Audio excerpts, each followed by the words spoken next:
wake up and let the weirdness begin. It's the KVJ Show to start your morning.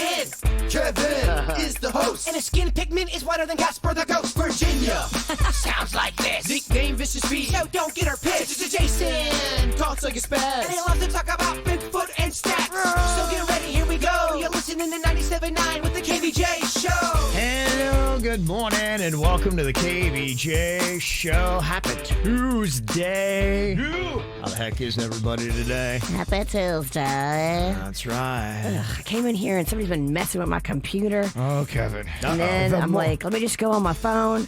My phone won't work either, look. What the heck is going on, huh? The morning's been quite eventful.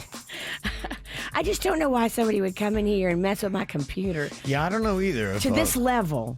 If people don't know, I mean, this studio's not used by anybody else other than us. So Well, apparently it is. why somebody decided to come hunker down in our studio, I have no idea. They're probably coming in here and looking at pornography. There used to be a lot of people that would come into the studio, but Yeah. now, for some reason, they don't come in here anymore. Yeah. I think because of the rug I've heard. They're afraid of the rug. Oh, And really? how disgusting it could be. Are you talking about Kevin's hair? No. Damn, you cold. That's gets very people in the harsh, studio. right? They don't very come harsh. in anymore because of Kevin's hair. Oh my God, the hair. No, it's our rug. People are afraid of it. Although it looks pretty good. It My looks rug is fine. pristine. It's I can clean. promise you. It's very gorgeous. clean. It's immaculate. All right. Well, we are here in our slightly used studio. You can come and see for yourself on KVJ TV. Go to kvjshow.tv. We could put one of those little motion detector cameras in here and see who's been coming in here looking at porn. Okay. Well, It's a lot of work. And you see if you can check the history out. Okay. What are they watching? All right. But if they're good at watching porn at work, they're clearing out their history. Only a rookie doesn't clear out their history. well, unless you're using somebody else's computer and then you just leave it. Yeah, they don't know. Like they figure I have no idea, and I don't. I don't have any idea who it was. All right, we'll go into your history. We'll All see. right, we're gonna investigate over here. Okay. All right. Well, hopefully you can get everything fired up and going here, Virginia. We got a show to do. What are you thinking about? What are you thinking about? What's on your mind? Are you thinking about? What are you thinking about? What are you thinking about today, Jay Bird? Am I the only weirdo that does this? Virginia was talking about a restaurant yesterday, and I won't say the name because I don't know the rules anymore, but she was talking about it, and all of a sudden I go, okay, I really don't like that restaurant. I don't either. I've tried, Kevin, I've throughout my, and it's been around for a long time. Magnolia put it in my ear because she wanted to go get it, and then I was telling you about how she went to go get it, and then you started thinking about it. And I always get tricked because there's hype or there's somebody in my life that really loves it. raves about it. Raves about it, and throughout, I would say the last 15 years, I've given it so many chances, and and every time I always leave going, this place sucks so bad. I mean, it is awful. Okay. But Virginia was talking about it yesterday, and I go, I haven't danced with that lady in quite a long time. Maybe she's changed. Did you do it? I did. I went there and ordered so much food. I wanted to, try a little bit of this, Yeah. a little bit of that.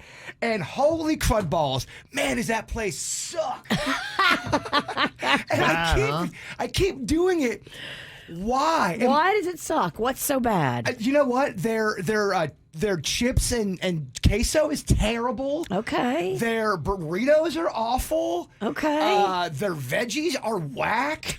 Their beans are tasteless. I mean, I could go on and on and on. Huh. Damn. It's not good. No, but do you guys ever do that where you keep giving a place you hate another chance? Why is that? I don't do that as much. I think it's food is precious. It is. And if I'm going to spend time getting it, paying for it, sitting down, enjoying it, I want it to be a good experience. If I know that this place just always under-delivers, I just don't go. There's another pizza place I've been to about 5 times, and I don't go because I don't like it that much. But every now and then, oh, we're going here, man. It's really good. I get caught up in the hype. It sucks you right back in, huh? It does, man. Can't get away from it. I tried to dance with her yesterday, and she burned me again. Okay. It was kind of a gross meal. So how long before you're going back? I'm averaging about 3.5 years. I'll go back. Okay. What's on your mind today, Virginia? I was getting messages over the vacation break from Rocco's school and Martin County schools in general, reminding us parents something that I forget about, but it's a real thing: the summer slide. Summer slide. If your kid is not continuing to do like reading and keeping up with a little bit of brain activity over the summer, you really should put that on your kid's plate. I started Rocco last night, back reading again. Okay. I think it's good because they've been a little rusty. They've been off for a few weeks. They haven't been in that groove. And the Every Parent app is a great place to start. So if you need tips on getting your kids pumped about summer reading, go check out the Every Parent app. You can put it right there on your smartphone, and it's free. Oh, okay. That sounds very valuable. Yeah, don't let your kids start behind when they start up next year. Keep them on pace. And, too, it keeps them regimented, and you can yell at them. Plus, your kid's going to be so pumped when they wake up today. Be like, hey, come on, it's time to read. Does Rocco like reading?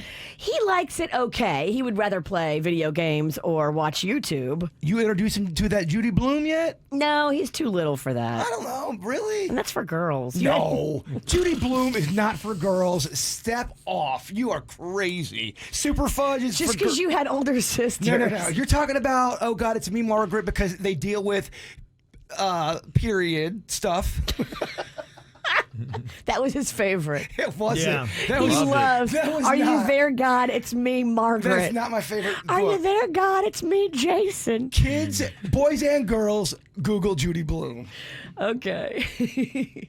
Well, I thought this was kind of interesting. They say people who put their phone on mute are actually more distracted by them, which doesn't make any sense to me. And I'm one of those people. I put my phone on mute. I never have it on. I'll get like the little vibrating thing that'll let me know so I can look down and be like, oh, cool, I'm going to ignore that too. But it's kind of odd that it seems like it would be the exact opposite. I put it on there so that, my phone is minimal on distractions. I've turned basically every single notification you could ever have on any app that wants to grab your attention. It's off on my phone. So I've done all those kind of things. So I'm trying not to be distracted. I'm trying to stay focused because I'm easily distracted. They said that people who put their phone on mute were found to check their phone for notifications more than people who use audible notifications like dings or rings. They say people who mute their phones were also found to spend the most time scrolling through social media and experienced even more stress. It kind of makes sense because my phone is on mute. I never have it on. It's in silence all the time, and you do because you're afraid you're missing something. Yeah. Because there is no notifications, but I don't like notifications. That's the tricky thing. They chalk it up to FOMO. Because you don't have the notifications, you think that you're getting them and you're missing them, so you got a fear of missing out, so you're checking your phone more. Thus, it becomes a bigger distraction. You see the weird psychology of it? Yeah. It's so crazy. They say the best strategy for people with really bad FOMO is to leave your volume up, but pick and choose which apps you want to get notifications from, which I've already done. Yeah. You can't have all of... They all want to notify you. Yeah. And they try to trick you into allowing notifications, but you got to turn them off. I got a notification from a Kevin Ralston Twitter. I was pretty pumped. Oh, yeah? Yeah, I saw it. It's really exciting. It did come up on my phone. Like, what is this cat talking about? Yeah, okay. What was he talking I about? believe it was a quote, maybe from a church or a religious figure. Does that sound familiar? It could be. Yeah. Never know. See, I'm getting FOMO. You are fear of missing out of Kevin Ralston's Twitter. You better be careful putting out those God tweets. They'll give you that Godcast back. Oh, yeah. Right. Did they give that to you, or is that just your own thing? That was my own thing, yeah. I say The sports thing was the one they strongly encouraged. go all in on the Godcast. I like Yeah. that's good. Absolutely. Well, it seems like people are always kind of drawing some kind of problems in our lives based on the things that we post up on social media. The latest problem is there's got to be a major rift in the show because Jaber and I were not at Rocco's birthday party on Sunday. Yeah, I noticed. Yeah, I'm still mad about that whole lemon juice thing. And the water in the computer, Kev. Me and Virginia have been at odds ever since. All I noticed from Virginia's video was Rocco just on the street sitting there bawling, saying, "Why did Kevin and Jaybird not show up to my party?" And, I mean, it was tough. I mean, I could tell that his whole day was hanging on us being there for his happiness. The kid was rattled. Yeah. He had a water slide. Ain't nothing gonna make that kid upset. Yeah. And there was a bunch of people there, but everybody there had kids that were like Rocco's age. Yeah. Or they were my neighbors. I have some awesome neighbors that come over and like to get turned. And so they were there. Well, I mean, the reason why I did not go, I completely forgot about it. We hadn't talked for a week because of vacation. You were out of town. You were out of state for a week. I hadn't communicated with you. We had Crazy Horse the night before, and we all, I'm speaking for myself. I got turned and completely didn't even know about it. If you would have reminded me, I would have gone. But it was nothing like, oh, screw Virginia and Rocco. I didn't even want to make you feel bad about not coming, so I just didn't say anything about it. I forgot. I knew nobody wanted to trek up to Tequesta on a Sunday. Completely would. If we had a show on Friday, I would have been there. You know me. I forgot my own birthday this year. Yeah. And we'll have many more birthdays. I won't miss the 21st. But Kevin, you didn't go because you clearly do hate Virginia. Yes. Clearly, that's what it was. Yes. Anything that ever happens with this show, oh my gosh, there's something. What's going on? Oh my goodness. Yeah, there's no problems. It's all good. I got some random questions to throw at you here today. First question. Think about the best secondhand item you've ever purchased. Which is the best of anything you've ever bought? You didn't buy it new. You got it pre-owned. What is the absolute best for you, Jaybird? I always talk about that Native American Indian doll I had that had one hand. Okay. We bought it at a garage sale. Then my mom and Aunt Ann sold it at a garage sale. And then I rebought it years later at another garage sale. Everybody's trying to get rid of it. The one-handed doll always came back in my life. And I always knew because it had crayon on its leg and its butt area. So it was trademarked by me. Okay. Where is it today? I have no idea. Damn. I think I saw it at our garage sale. Is that why you've been out there garage sailing a lot? Oh, Are you just looking for your Indian? I would be tickled pink if I could find. I would faint if I found that doll again. Yeah, it was a very special doll. Is it ceramic? No, it was tall. It was probably a 12-incher. That's what she said. And it was beautifully just sculpted and crafted. What's it made out of? Plastic of sorts. Oh, it's like a big Barbie? Well, those are your words. I'm trying to figure out what the hell this thing is. It was like a big If you want to put out a APB, you have to give a good description. 12-incher, it is. All we know is it's got crayons in its butt. No, it's one-handed. Okay. It's plastic. It's got tan clothes. All right. It's amazing. Yeah, it's made out of plastic. Okay. It stands? Yeah, it stands. You clearly don't have any dolls. Yeah, 12-inch doll is going to stand. It's got to stand. I realize I'm talking to the doll man. But it's such a unique story. How can that not be my answer? Yeah. Yeah. Okay. I'm not going to argue with Look, you. we haven't been on the air for a week. I'm real excited. I'm just happy to have friends again. I am. It's nice. What about you, Virginia? What is the best secondhand item you have ever purchased? Oh my gosh, I love high-end consignment. I find so many amazing things like purses, shoes, stuff that's like really expensive. I love going to the pawn shop. I buy jewelry all the time at the pawn shop. Okay. Is there one item that stands out from all those things that you got? Yeah, I does it count if I bought it from a person? Like a friend? Yeah, it's secondhand. Yeah, So it's just something you didn't buy new in a store. My friend was going through a very ugly divorce. Okay. And he was trying to retaliate against his wife that he grew to hate. Okay. And so he got a hold of a bunch of her jewelry and sold it. And I was like, well, I didn't steal it. So I bought it off of him. Some beautiful diamond earrings. Oh, wow. Well, Okay. I'm addicted to this thing on YouTube right now where people go to garage sales and they buy things for $1 and then they resell it for like $1,500. They find all these great things secondhand, like you're talking The about. best is if you can find somebody who's going through a divorce and they're angry at their spouse and they have high value stuff, Sure. because you can get great deals because they just want to sell it for cheap out of spite. They say the same thing about people that are going through a death and they have to clear out the house and they don't know it. They just want to get rid of everything. They say that's the best time you're going to find the best deals. Estate sales in fancy neighborhoods. I was driving through Tequesta maybe a couple months ago and I saw these signs in the yard. This lady was putting them all out. Estate sale. I was like, "Arr!" I pulled over and you get to walk through the house, which is so cool. This dead person's house, you get to walk through it and you can look at all their stuff and there's like price tags on everything. And he's right. Sometimes people don't know how to mark stuff. And if you have an eye and you know what you're looking for, you can get really great deals. And plus you're in their house. That's so cool. Well, there's times too. I went to an estate sale before too, and I found something that I knew was valuable, and they were selling it really cheap. And I even told them to go, "You're selling this too cheap. Let me give you more money for it." And they said, "Nope, just take it." Don't. They were so over money, and they just wanted everything gone and out. They didn't live there. That's the and best. They wanted. they just wanted to sell the house. as quick as possible. yeah, Could the care less about stuff all- is in the way. Yeah. Wow. I think my best secondhand item that I ever got, I got my moped when I was 14, bought it off somebody else, and man, that was just the key to Kev freedom.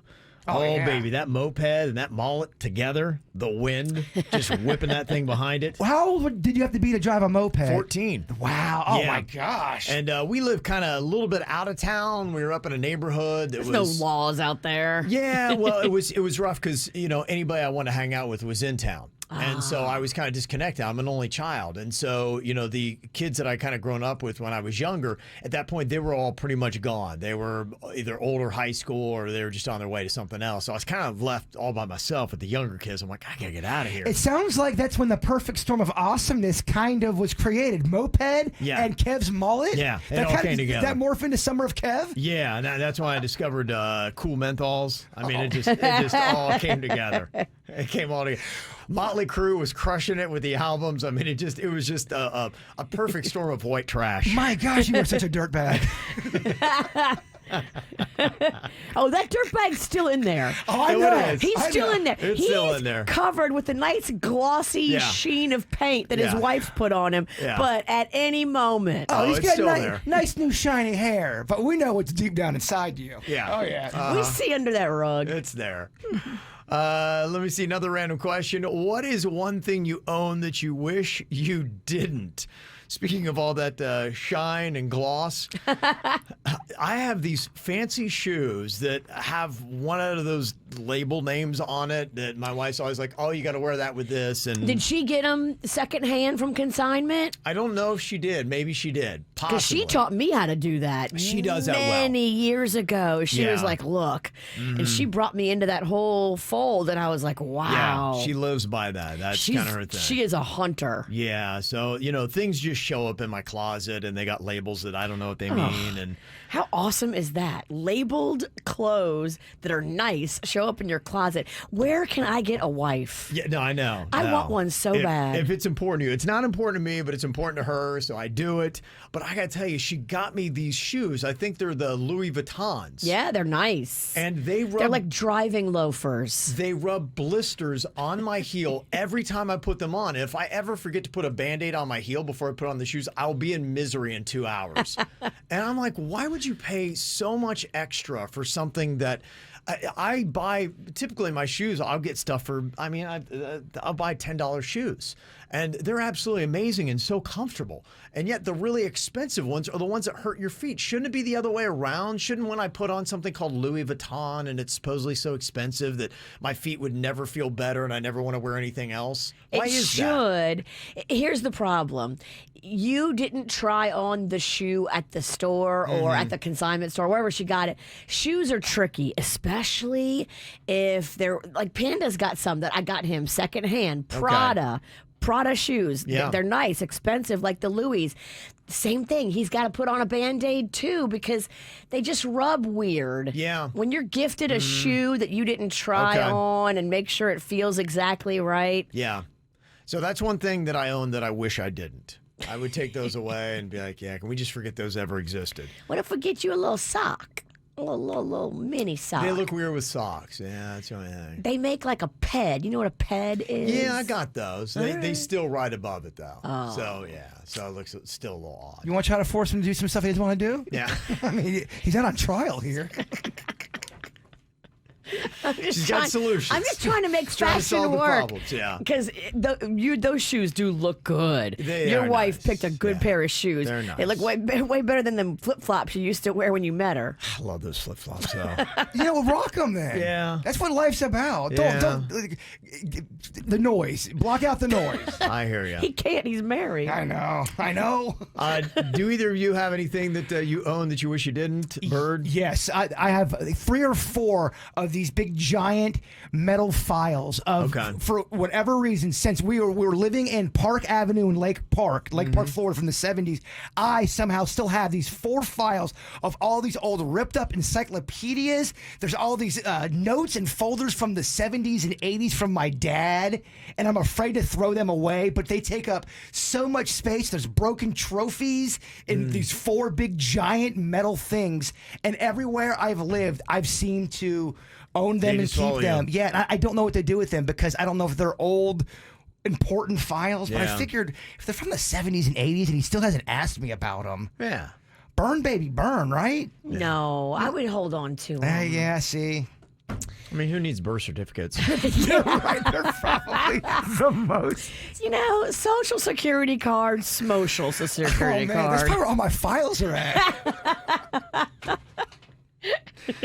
What about you, Virginia? You own anything you wish you didn't? Well, my husband, for some reason, he keeps doing this. Like, he bought a truck, and then he decided that the gas mileage was too much on the truck, so he sold the truck and got a car, then hated the car, got a new truck. But every time he gets a new truck, he gets these new big, massive tires.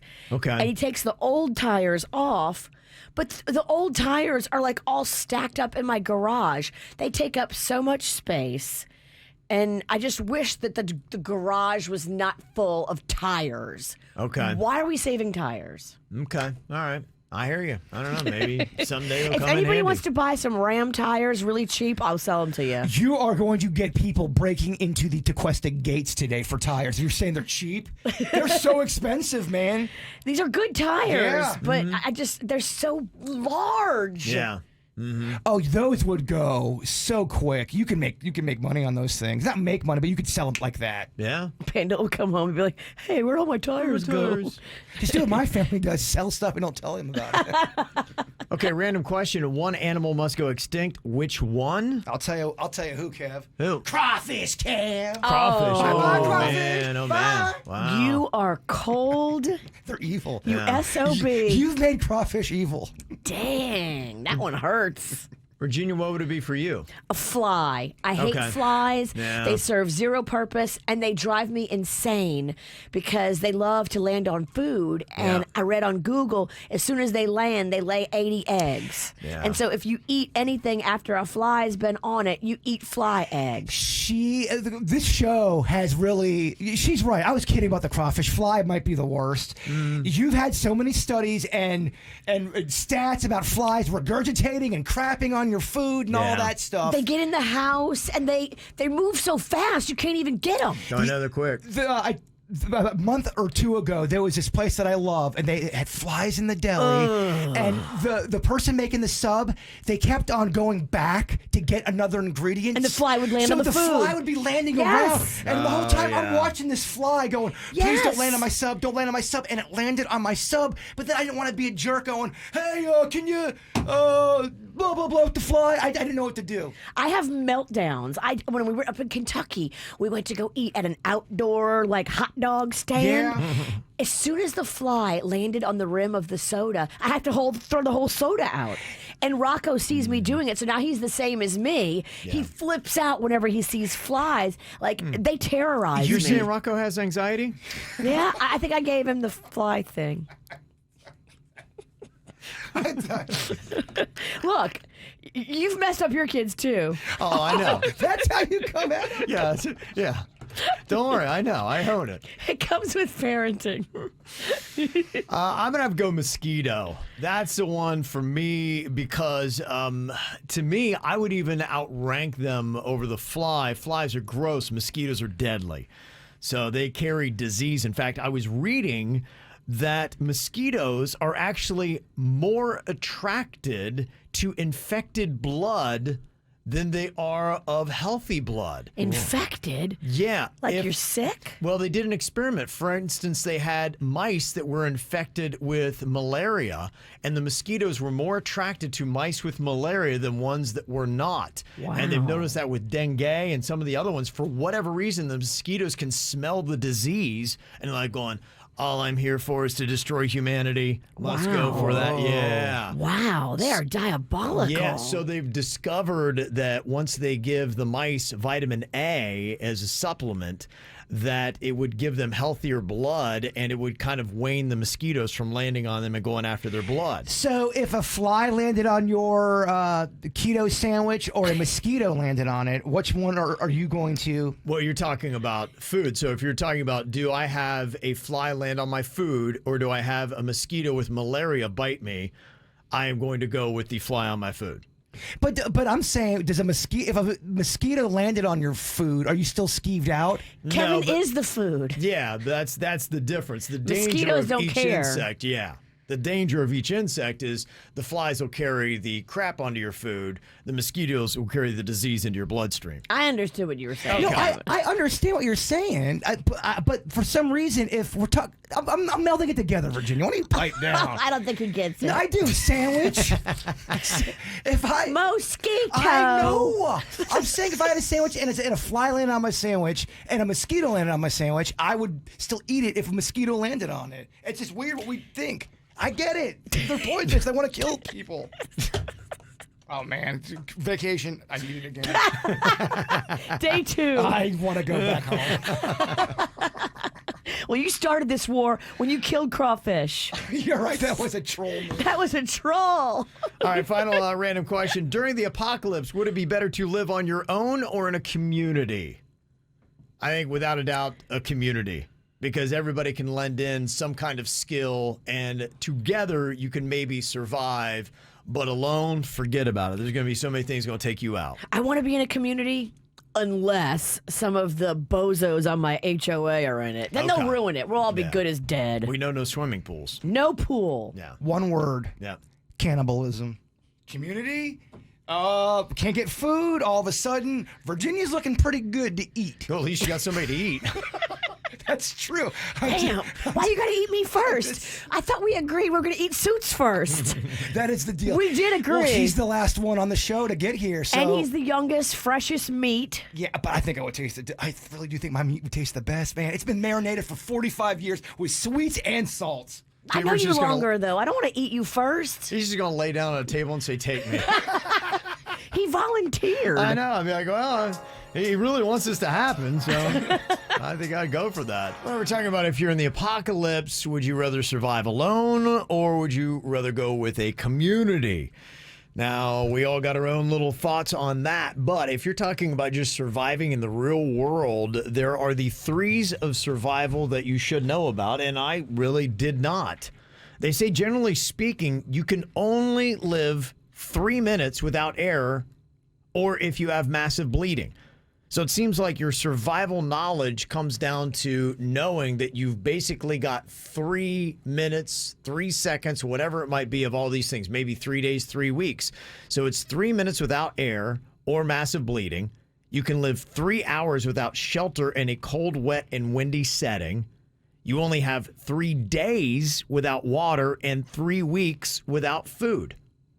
So that's the threes of survival if they ever ask you. Okay, can you quiz us to see what we... Absolutely. If we remember. I'm trying to work on my memory. How long without shelter in a cold, wet, and windy setting, Jay Bird? 3 hours. 3 hours, you got that correct. Yeah. Look at you. How long can you go without food? 3 weeks. Very nice. How long without air? 3 minutes. Very good. Why did you sound like a robot? Because I forgot.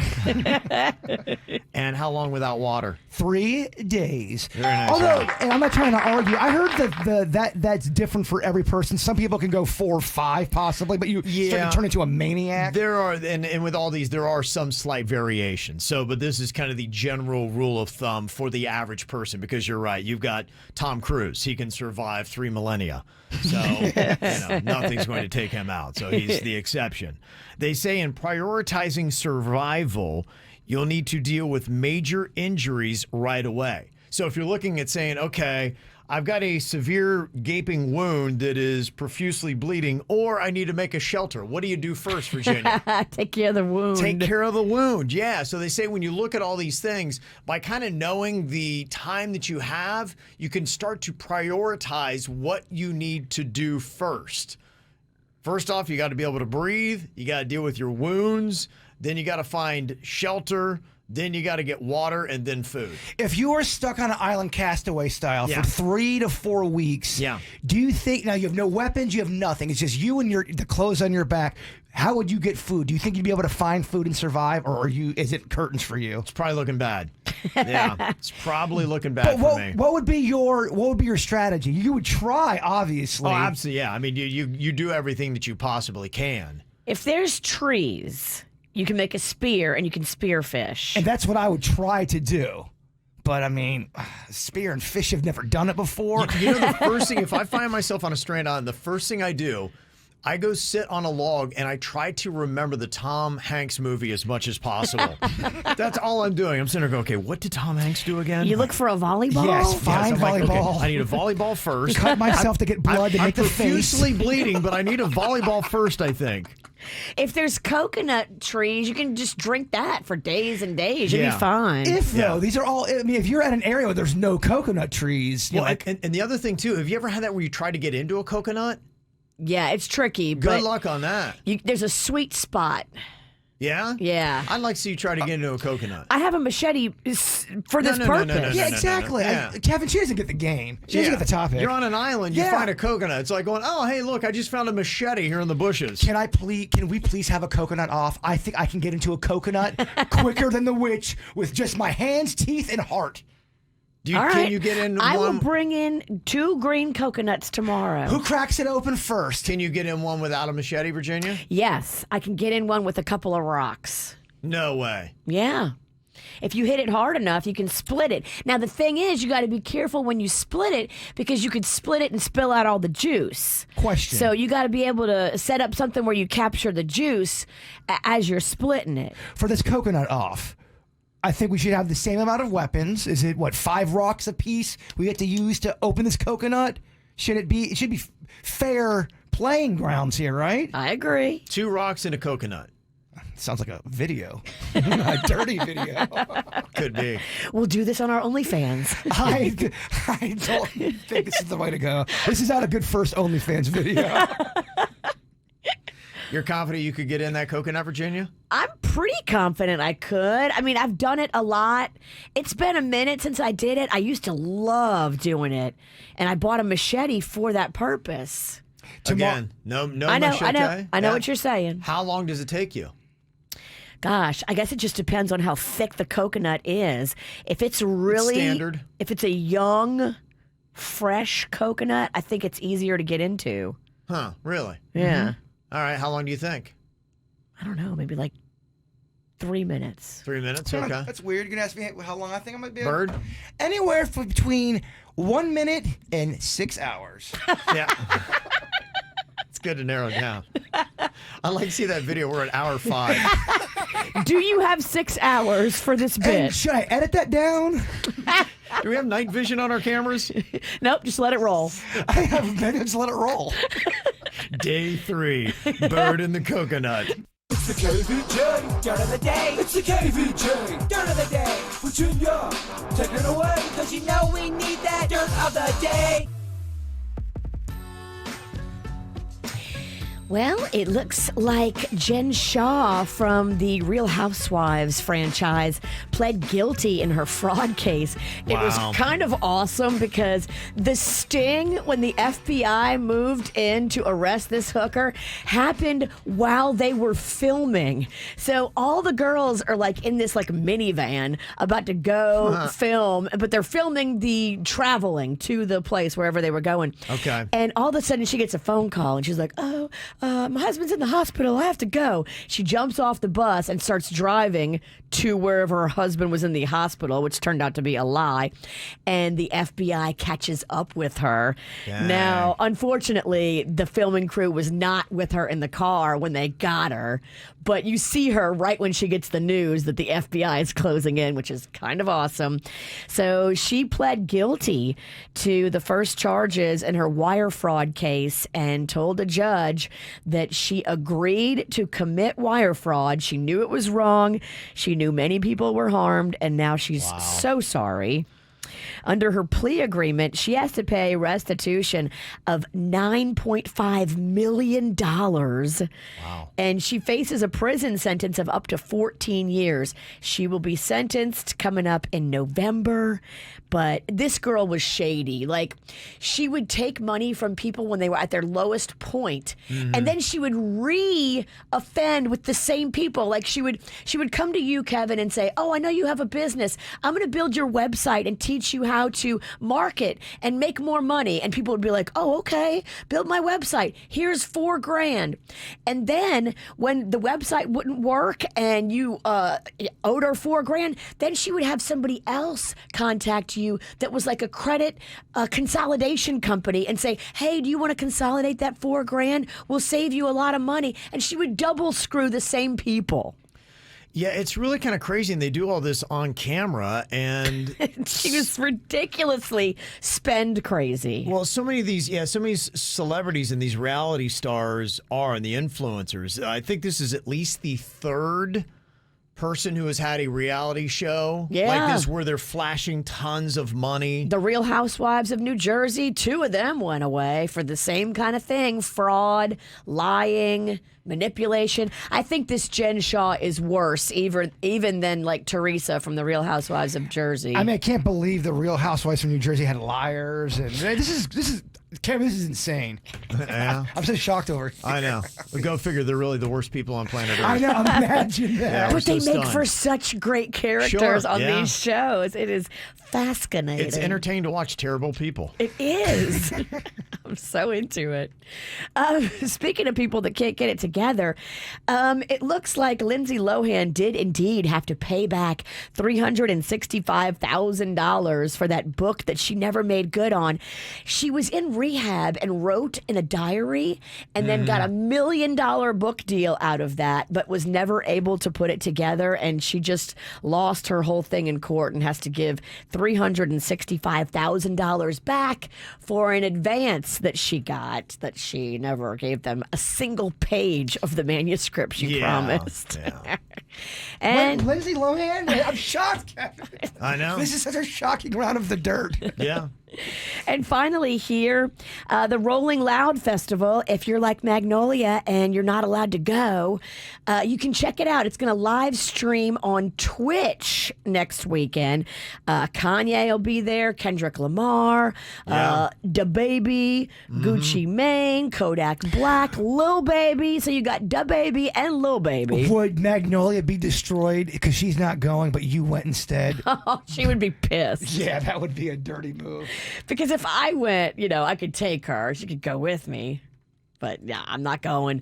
Rolling Loud is huge and massive. Sure. And is that going to be a live stream that you have to pay to watch, or is that going to be free on Twitch? I can't imagine they would do anything for free. But right? It's possible. Yeah, the only thing free these days is radio. True. And that's what's going on in your dirt. Okay, we got some celebrities having a birthday here on Tuesday, July 12th. Happy birthday to Topher Grace, turning 44 years old. Richard Simmons. I miss old Richard Simmons. Such a good dude. I do like Richard Simmons. Yeah, he's got a big heart. He's a lovable person. We interviewed him, and he really wanted to get my number off of the air and give me pep talks about losing weight. Yeah. I think he's the real deal. He's a good soul, man. He really is. He's 74 today. And Bill Cosby, 85. The opposite of a good soul. Should be in jail. Yeah. All right. We've also got some other birthdays here. Thank you for emailing them to us. Mail at kvjshow.com. Happy birthday to Aaron Beck in the YouTube chat room. Oh, yeah. What's up, Aaron? Mm-hmm. Also, we got a birthday shout out here. A belated birthday from my best friend, Katya. We're both KVJ Nationers for life. Sophia sent that in, and there's a photo, the lovely ladies. Oh, that's friendship. Cuties. Also, we got a happy 5th birthday to Nash and Cece from Mom, Dad, and Paxton. Adorable photo of them there Aw. on KVJ TV. Also, you got Brandon. Happy birthday to my amazing fiance Jordan and her twin Megan. So happy birthday to you. Also, happy birthday to my brother Omar from your brother Pookie and the Perez family and your boo Summer. So there you go. All right, send those birthdays to us. Mail at kvjshow.com.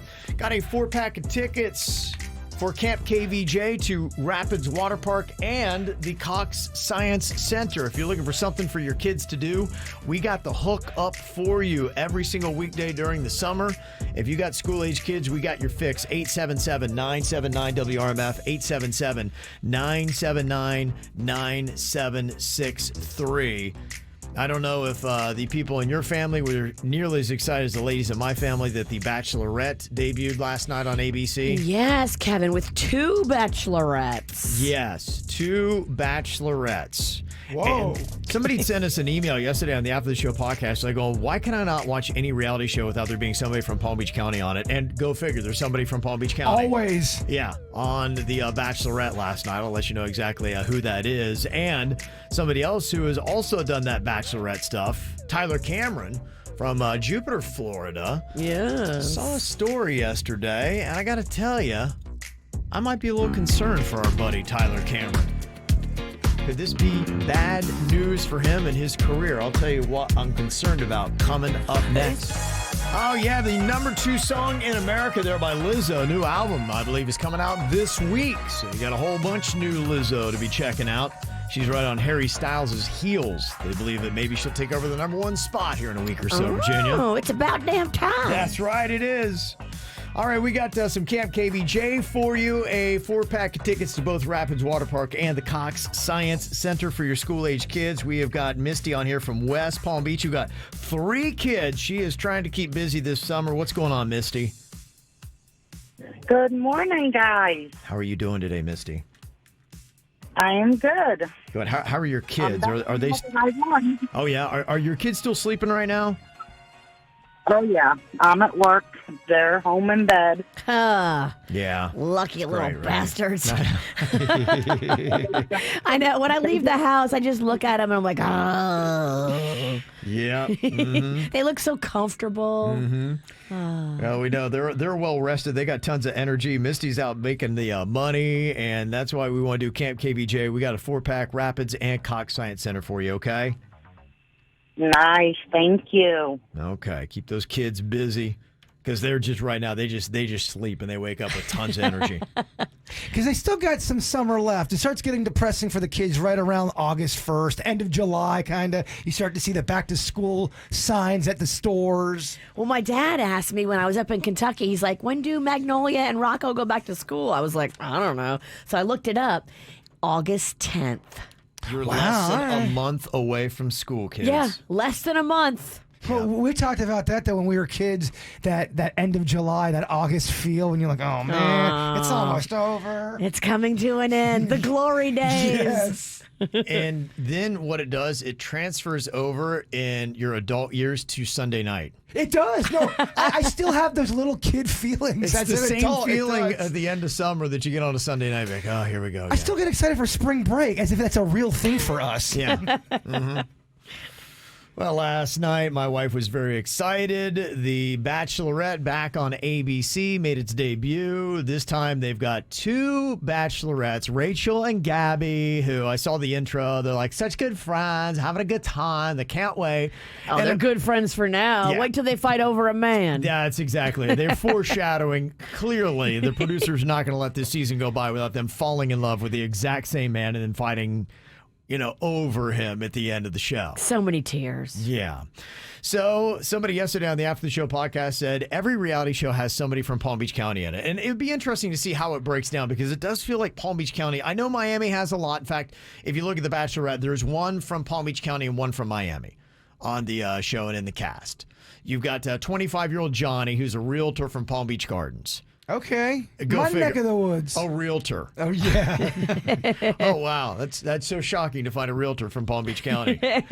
And then the other person from South Florida on The Bachelorette is 25-year-old Quincy. He is a life coach from Miami. I mean, listen to the professions that they have. Realtor and life coach. Usually, too, when they have the life coaches on these reality shows, they are the most insane people on the planet. Oh, homie's 25. What's he going to teach me about life? Remember Yeah. on Big Brother, they had the Yes. life coach. I think her name was Caitlin, I think. Caitlin. And- She was a literal disaster. You go, oh my gosh, who is she coach? What is she coaching people to do? Cry? Oh my God. Have meltdowns? How much do you know about life at 25? Thank You're you. going to coach me on life? Unless you grew up in the 1600s, then Right. yeah, then I would listen to you.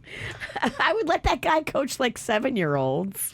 Well, here's a photo of Johnny if you're watching KVJ TV. That is the is he? realtor from Palm Beach Gardens. Okay. Yeah, okay. He's got a good look. Okay, that's Johnny right there. And if you're watching KVJ TV, there's Quincy, the life coach from Miami.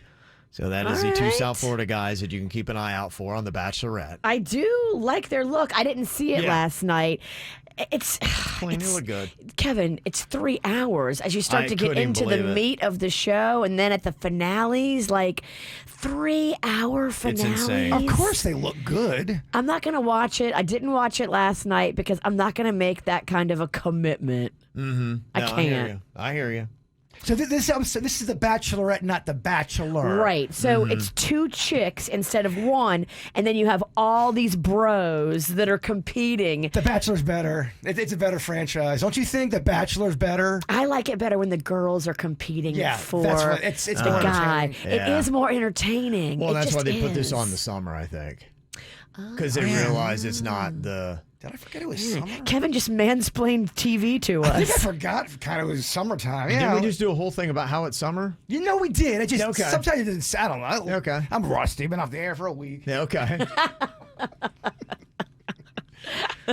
Well, one of those Palm Beach County participants on The Bachelorette, Tyler Cameron, Yes. he is from Jupiter. He went to FAU, played football for them Fighting Owls. He is a lifelong KVJ Nationer. He's popped in here. He also is a franchisee for the Three Natives. He might be my favorite reality bachelorette franchise dude that's ever been on. He came off of that show smelling like a rose. Well, he's my favorite, and it's only because he came in here and gave me free breakfast, and that's something. those I will- acai bowls I'll are on never point. forget that. Yeah. no that's- other dudes from The Bachelor or The Bachelorette ever gave you an acai I'm bowl. always gonna pull for you, no matter what you do. You bring your free food. So we love Tyler Cameron, and we're obviously always very concerned for him and want to see him do well. But I was reading this story, and he pops up in, the dirt stories every now and then. And there was one that had come out yesterday with him about his new girlfriend. And I'm just wondering if we should be concerned for our boy Tyler Cameron. What is he doing, Kevin? This new girlfriend, she's a model, she's an influencer, Paige Lorenz. Beautiful, of course. Now, here's the only reason why I'm a little bit concerned is you seem to see a pattern sometimes. You ever known that one person that they always leave a trail of destruction through every relationship, and they just burn through life. And everyone who's come in contact with them, they're just it's kind of like dating a Kardashian, right? You know, you just look back and you're like, oh gosh, that really kind of ruined my career, my life. I'm in bad standing now. Everybody hates me. It's a dumpster fire. When they leave, it's always like, whoa. Now, I'm not saying that Paige Lorenz, Tyler Cameron's new girlfriend, is responsible for these, but I'll just go back through her last 2 relationships. Oh, you know who she was with. Is Kevin about to ruin my free breakfast connection? Don't you piss off Tyler Cameron. He's the one guy from the Bachelor franchise. We cannot piss him off. He gave us free food. I'm only doing this out of love and concern, Virginia. Look, those icy alcohol balls are not cheap. I do have his cell phone number if you want to call him. This is how you burn the connection right here. I won't do it, but Virginia will in a second. His girlfriend's last relationship, she just got out of a 1-year relationship with Morgan Wallen. So he was a guy that had some issues. Did he have a scandal? Had a little bit of a scandal. Okay. Are you saying it was her fault? I'm just saying, look at the patterns. Virginia. Okay. All right. I'm looking. Her relationship before Morgan Wallen was with Armie Hammer. Oh, boy, yeah. Now, that is a mess. She accused Armie Hammer of abuse. He denied it. I believe her. Okay, so, I'm just saying that of all the people that have had problems with the media that we've talked a lot about, Morgan Wallen, Armie Hammer, 2 of those guys, and what is the one connection? It is Tyler Cameron's new girlfriend. Maybe she's just drawn to bad boys. Maybe she likes a bad dude. What's she doing, Tyler? Maybe she's realizing that she's been picking too many bad homies and she wants to have a good one because Tyler Cameron is a good, sweet, wonderful guy. He treats the girl right, and maybe she's realizing she wants to be treated right. He is, but both of her last boyfriends, came away and had major scandals. Now, I assume they need to own it and it's all them, but it's a pattern. Let's just hope that the pattern ends with Tyler Cameron. And on a side note, because he did bring us they're very tasty Asiago bowls. But what are they? Asiago bowls. It's so healthy, I don't even know how to say it. Asiago bowl. Asasigo bowls. What is it? Asasigo. I'm not dancing for you, lady. Those delicious, very expensive. Why are they so expensive across the board everywhere? Everywhere I go, I see that. They're not the cheapest of foods. They have the perception of being healthy, and they will jack up prices on things that are healthy and trendy. I mean, you eat 3 of those. It's not healthy. You eat 3 of them in a sitting. Which you did. I did. He brought us a whole ice chest. It was like healthy full ice of cream. Acai bowls. I ate every damn one of them. So many. I forgot I had them in my refrigerator. The next morning, I go, oh my God. I was hungover. I think about the only thing you can eat 3 of and be okay is carrot sticks. You're right. So I was just trying to look at Tyler Cameron, his new girlfriend, Paige Lorenz, and I hope they don't ever make this list. But I was going through and thinking, what would you say are the 10 most toxic celebrity relationships ever? Because sometimes you have celebrities, they're just bad for each other. And we just had one, right? Johnny Depp and Amber Heard. That's got to be the top dog, right? Okay, I kind of did a ranking. Tell me what you think here of my top 10 list. Most toxic celeb relationships. Did I leave one out? Did I mess up the order? Number 10, I've got Tommy Lee and Pamela Anderson. I've got a number 9, Charlie Sheen and Brooke Mueller. If you remember back, yeah. I remember that, all that That was nonsense. a disaster. Kourtney Kardashian and Scott Disick. Carmen Electra and Dennis Rodman. You remember the incident happened in Miami with the corkscrew pasta? Sure. Amy Winehouse and Blake Fielder Civil. That cat, I never liked him. I think he was responsible for a lot of her drug problems and probably even her death. Bobby Brown and Whitney Houston. Oh, that's a good one. Remember how bad they were together? They were not helping each other. Whitney was never the same after getting with Bobby. Remember her career was like, she was A+, right at the precipice of her career. Got with Bobby Brown. And Johnny Depp and Amber Heard, I put at 4. Chris Brown, Rihanna, I put at 3. Mike Tyson and Robin Givens at 2, and O.J. Simpson and Nicole Brown at number 1. Roseanne Barr, Tom Arnold.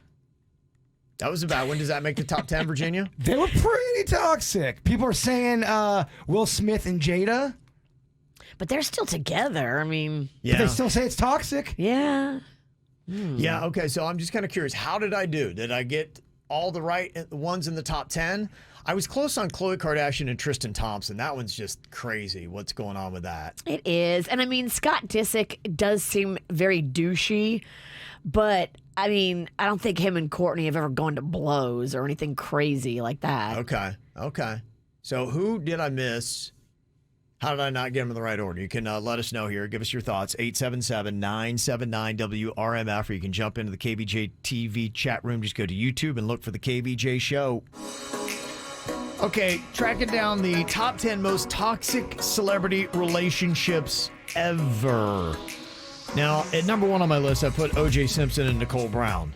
Obviously, that has to be number 1. That ends in death. That's pretty heavy. Mike Tyson, Robin Givens. Bad outcome on that one. Chris Brown and Rihanna. You've seen the photos. Johnny Depp and Amber Heard. You saw the trial. Bobby Brown and Whitney Houston. You saw what that did to Whitney's career. And it is kind of interesting because Lisa had just commented in our chat room. She said, I watched the new Bobby Brown documentary. It was good, but he said that Whitney is the one that had the drug problem, not him, and she had it before they met, and he is the one that took all the blame. Well, of course he's going to say that. She's passed away. She can't comment. Right. There are other people that refute that, and who knows what the truth was. Sure. Only the two of them know. All you can say is that you just look at what was going on in her life, and she was on top of the world. They got together, and whatever happened, it went sideways. She really was never the same after that. And some other ones that people were suggesting. It's before my time, really, but Ike and Tina Turner really kind of started off the toxicity when it came to celebrity couples. Yeah. They've done movies about that as well. Some of the other suggestions, somebody said Kurt Cobain and Courtney Love. Oh, yeah. I think they had a very tumultuous thing. They did. Some people still think that Courtney's responsible for his death. Yeah. Some people, Kevin. It's pretty heavy to say, but none of us were there. You don't know. Yeah. Well, that's what's about all these things. We weren't there. Britney Spears and Kevin Federline. Would you call that one of the most toxic? More annoying? Yeah. Kind of agree. I don't know. It was a pretty awesome reality show. I mean, I'd call it chaotic, Kevin. Chaotic, Kevin. And then one that belongs up there, probably a little bit more lower profile, but our old friend Michael Lohan and Kate Major. Yeah. You had them in the dirt a lot. That was fun when he jumped out of a third-story apartment balcony. And you could have said Charlie Sheen and then insert name here. True. He shot Kelly Preston. I would classify that as toxic. No, you're right. If you shoot me, I think you're toxic. And I feel like when he shot her, not many people knew it at the time. That was a story that came out later, right? It wasn't he shot her and everyone was talking about how Charlie Sheen should have been a bigger shot story. Kelly Always Preston. should have been a bigger story than what it was. Yeah, no doubt. All of these people in my life acting berserk. I'm feeling all pissed off and hurt. I need to know if I am the jerk. Oh, am I the jerk? Oh. Okay, got your emails here, including one. And maybe if you do the deep sea fishing, you can help us out. Let us know what is the actual standard on this. They want to know, am I the jerk for not going back to shore? It says, my brother-in-law invited himself on an early morning fishing trip that I take with a few friends of mine. He doesn't fish, and I warned him that we go pretty far out and we stay out pretty late. He said he loves boats, though, and if he gets bored, he'll just drink. He's obnoxious when he drinks, which is quite often, so I wasn't pumped. But my wife pushed me to do it. She's hoped that since we got married 5 years ago that I would become best friends with her brother. Honestly, I can't stand him. But for my wife, I agreed to take him. So we're out on the boat. It's 4 a.m., and her brother is puking by 4:30. By 5 a.m., he's begging me to take him back to shore. I have 4 other guys on this boat, and they're all shooting me daggers because by now we're pretty far out. Look, it sucks, but this does happen. So I refuse. I'm like, sorry, dude. My brother-in-law continued to puke up everything he's eaten ever since grade school. My friends are actually enjoying his misery because they all hate him too. So the next day, my wife gives me an hour-long lecture about what a D move it was for me to not take him back to shore. I tried to explain how far out we were, how much gas it would take, how it would ruin a day for 4 other guys, etc. Nothing, though, compared to the misery her baby brother went through on my torturous Vomit Comet boat. Vomit Comet. All my guys who fish say I'm not a jerk, but what are your thoughts? If you ask guys that fish, they will say you're not a jerk. When you're out, you're out. But if you ask regular people, they would say you're a jerk. It's tough, too, when you have somebody in your group that you're like, oh, man, we're going to have a good time, but they're going to come and they're going to drink. I got someone like that in my group, Kev. I won't say any names, but their name it rhymes with Smersminja. Okay. You got a lot of balls. What are you talking about? I'm great when I'm drunk.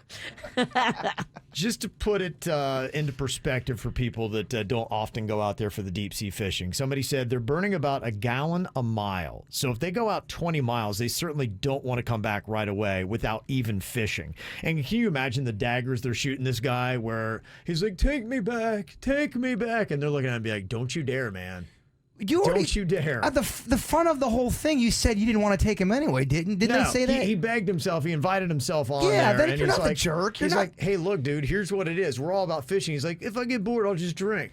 He thinks it's going to be a fun, I'm out on the boat, partying, listening to music, I'm drinking. You're at the mercy of the seas. You are. If it's flat, you're great. If it's not, it can be awful. I've been out there when it was really rough, and half the people on the boat were vomiting, and half the people on the boat were not, and the boat did not come back in. See, this happened to the Juicy Daddy. We went out on the boat one time, and he got so seasick. I've never seen my dad like this. They turned him around just because the vibe was, he's keeled over. Everyone wants to have a chilled out time. He's like, oh, I'm like, yeah, we're taking him back. We're taking him back. It wasn't fun. I'll have Suits put up a poll on that so we can get the exact percentages on this, because his wife is really on him and saying, I don't care what you say, that's a D move. My baby brother's on that boat and he's barfing his guts out. He's not a baby. He's a full-grown man. To her, she's the baby. Whatever. He's the baby. She's babying him. He was pleading with you. He's being tortured out there. All you had to do was just give up your fun and come back, and you wouldn't do it. Reason 300,000,001 why not to get married. Oh, it's marriage. Well, it's his wife. He told him he can't. His baby is my baby brother. Okay, so are you a jerk if you don't come back to shore when someone on your boat gets sick? Yes or no? He's saying not. The wife is saying you are. Not in this scenario. You're not the jerk. I don't think so. No one's saying that he is right now. We'll just get the percentage. If you want to go to the KVJ TV chat room, you can vote on that. Another email here says, am I the jerk for letting my dog pee in my neighbor's yard? It says, I got a puppy a few months ago, and I'm very good about taking the puppy out. So the puppy decided that it likes to poo and pee in this one guy's yard. Well, this morning, the guy noticed, and he comes out and confronts me. He said, hey, you need to find another yard for your dog to pee in. I told him, look, it's not really my choice, and it's just where my puppy's choosing to go. And he asked me, he said, well, if you have no control over your puppy, why isn't the dog walking you? Look, I get his point, but I can't get the dog to go anywhere else. Am I the jerk? Why don't you have the dog on a leash and walk the dog to a different area? He has the dog on a leash, but apparently the dog is just wanting to go in that spot. For example, if I had a dog and I walked the dog right outside of my house, my dog eventually is going to probably pee on someone's lawn because you're walking down a sidewalk and the dog's going to have to squat. This guy would like for him, as the dog tries to pee, yank the dog away to another yard and make the puppy pee somewhere else, is what this guy's saying. I mean, yeah, you can either go right or left. Maybe instead of going right, go left. When you have a dog, your job as a dog owner is to always make sure, at the best of your ability, your dog's not infringing on anyone's peace, or lawn, any of that stuff. But also, too, life happens. You go into a swimming pool, you're going to get a little wet. Dogs pee. I wouldn't care about a dog peeing on my lawn, but if somebody did and they were like, your dog keeps peeing on my lawn, I would just walk the other direction. I'd make sure. It's your dog. You have to respect your neighbor. But I mean, look, dogs are just going to pop a squat and pee. It's not like you can go, hey, Rex, stop peeing.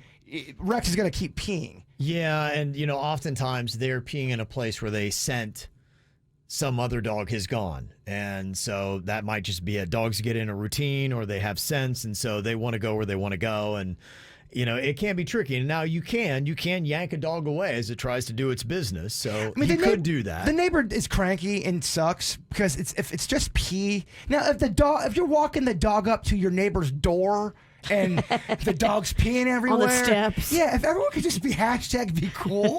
It's so hard now for some reason. Somebody said, I am a dog person, but dog pee does kill grass. So I kind of get what he's all saying. right. Here. Well, then there you go. You got to respect your neighbor's lawn. Yeah, somebody said, yes, you are the jerk. If the dog was on a leash, the dog couldn't go in someone else's yard. You've had him for a couple of months, plenty of time to train it. You are a jerk. Put the dog on a leash, go right instead of left, and let the dog pee on your grass.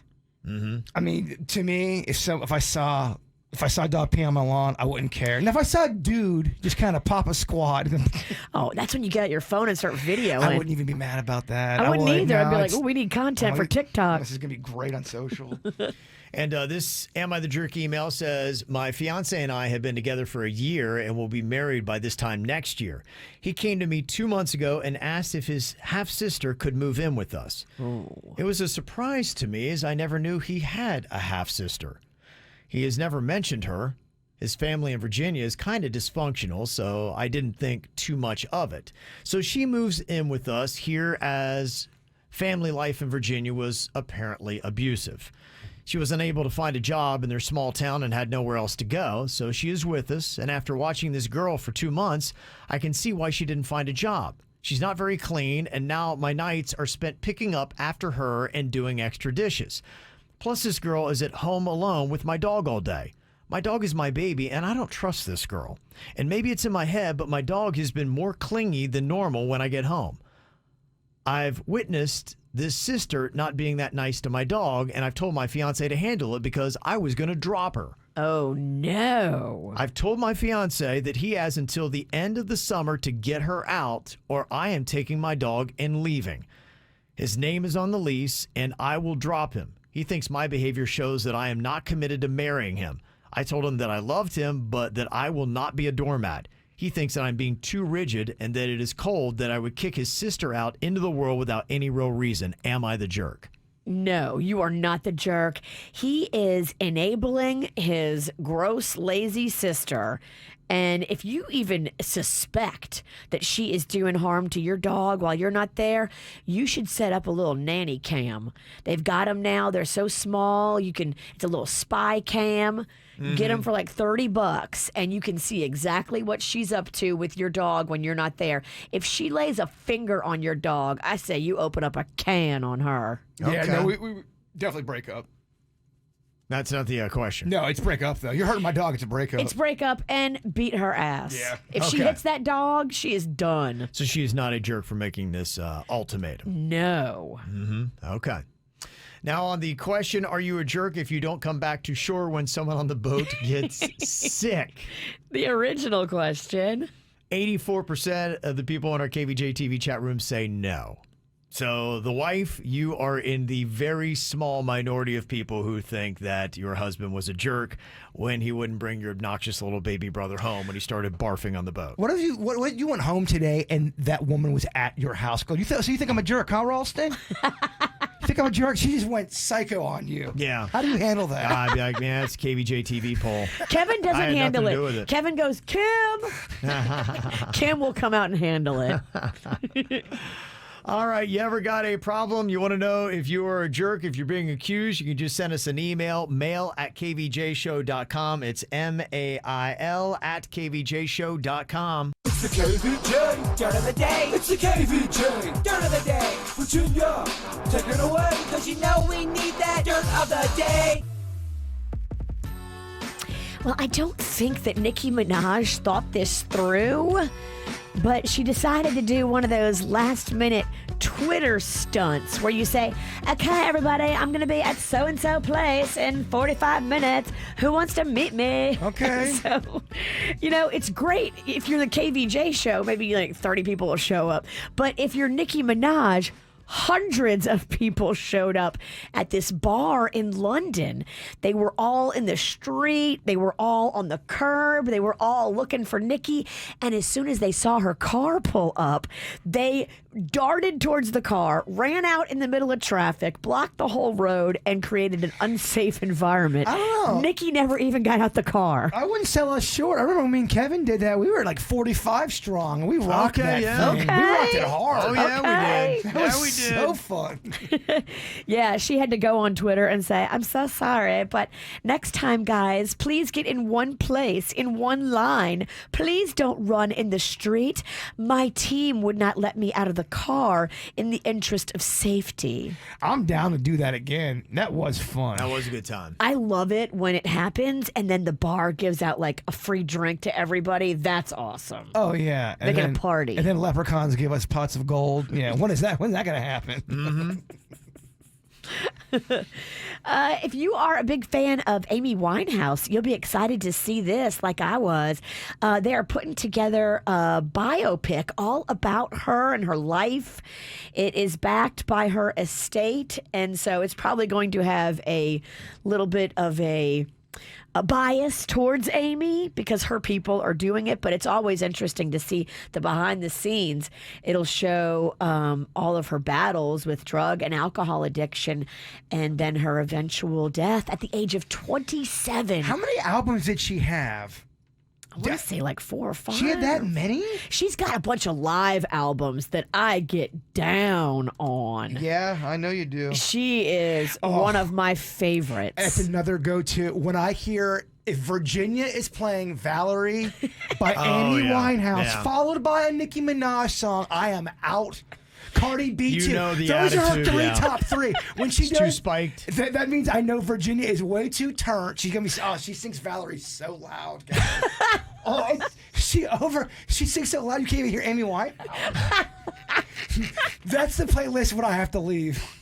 Oh, and in my head, I am hitting every note. And it's not because of the artist. It's because of Virginia. Yeah. That's why you got to get out of there. You don't have a problem with Amy. No. You've got a problem with me.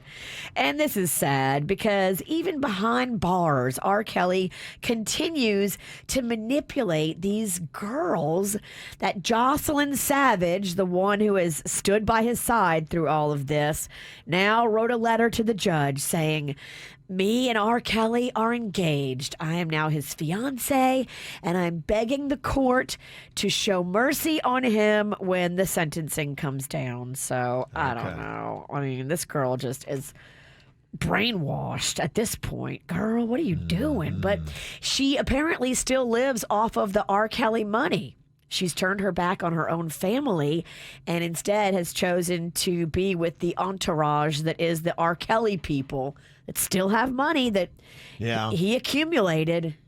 Okay. Just sad. And that's what's going on in your dirt. All righty. It's time for viral audio. So hide your kids, hide your wife. Double rainbow all the way across the sky. Ain't nobody got time for that. Well, if you remember the guy who was running the Marlins until recently, Derek Jeter, used to play with a team called the New York Yankees. His nickname was the Captain, El Capitan. He's the guy who basically ran everything there in New York City before coming to South Florida. Well, now they're going to be doing a new special on him called The Captain. It's going to be an ESPN docuseries that could be pretty fascinating because he seems to go in and address a lot of things, like, for instance, the relationship that he had with Alex Rodriguez, who still lives in Miami. Now, the clip that I edited and put in there, Kev, it's kind of like a promo of what the documentary is going to sound like, but there's a lot of stuff coming out of this documentary. I don't know if you saw that Jeter's answering the claims that he would leave memorabilia for people, ladies he hooked up with. There's some pretty good stuff that this could be a pretty good thing on ESPN. What's Derek about? What's he really like?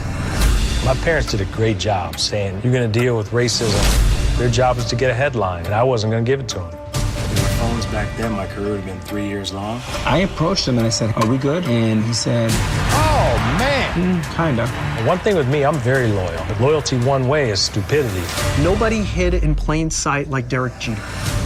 And he did. He was a man that was out there in a high-profile market, but he did kind of hide out pretty well. And the interesting thing is the dynamic with he and Alex Rodriguez, because they knew each other ever since high school and then eventually wound up winning a World Series together with the Yankees. They were boys and then they became not boys. Yeah, they were best friends. And so they really kind of want to dive into, all right, so you guys are best friends. And then why are you all of a sudden no longer best friends? And Derek Jeter said it's because Alex Rodriguez kept trash talking him in interviews. There's an interview. They both were retired at this point, and neither one of them knew they were both going to be sitting down at the same time. They kind of just got, sit down here, Derek. You sit down here, Alex. And it's so uncomfortable to watch. Because the guy interviewing is asking about, so you guys are friends, right? You guys, everyone's always talking about you guys aren't friends. And they're like, yeah.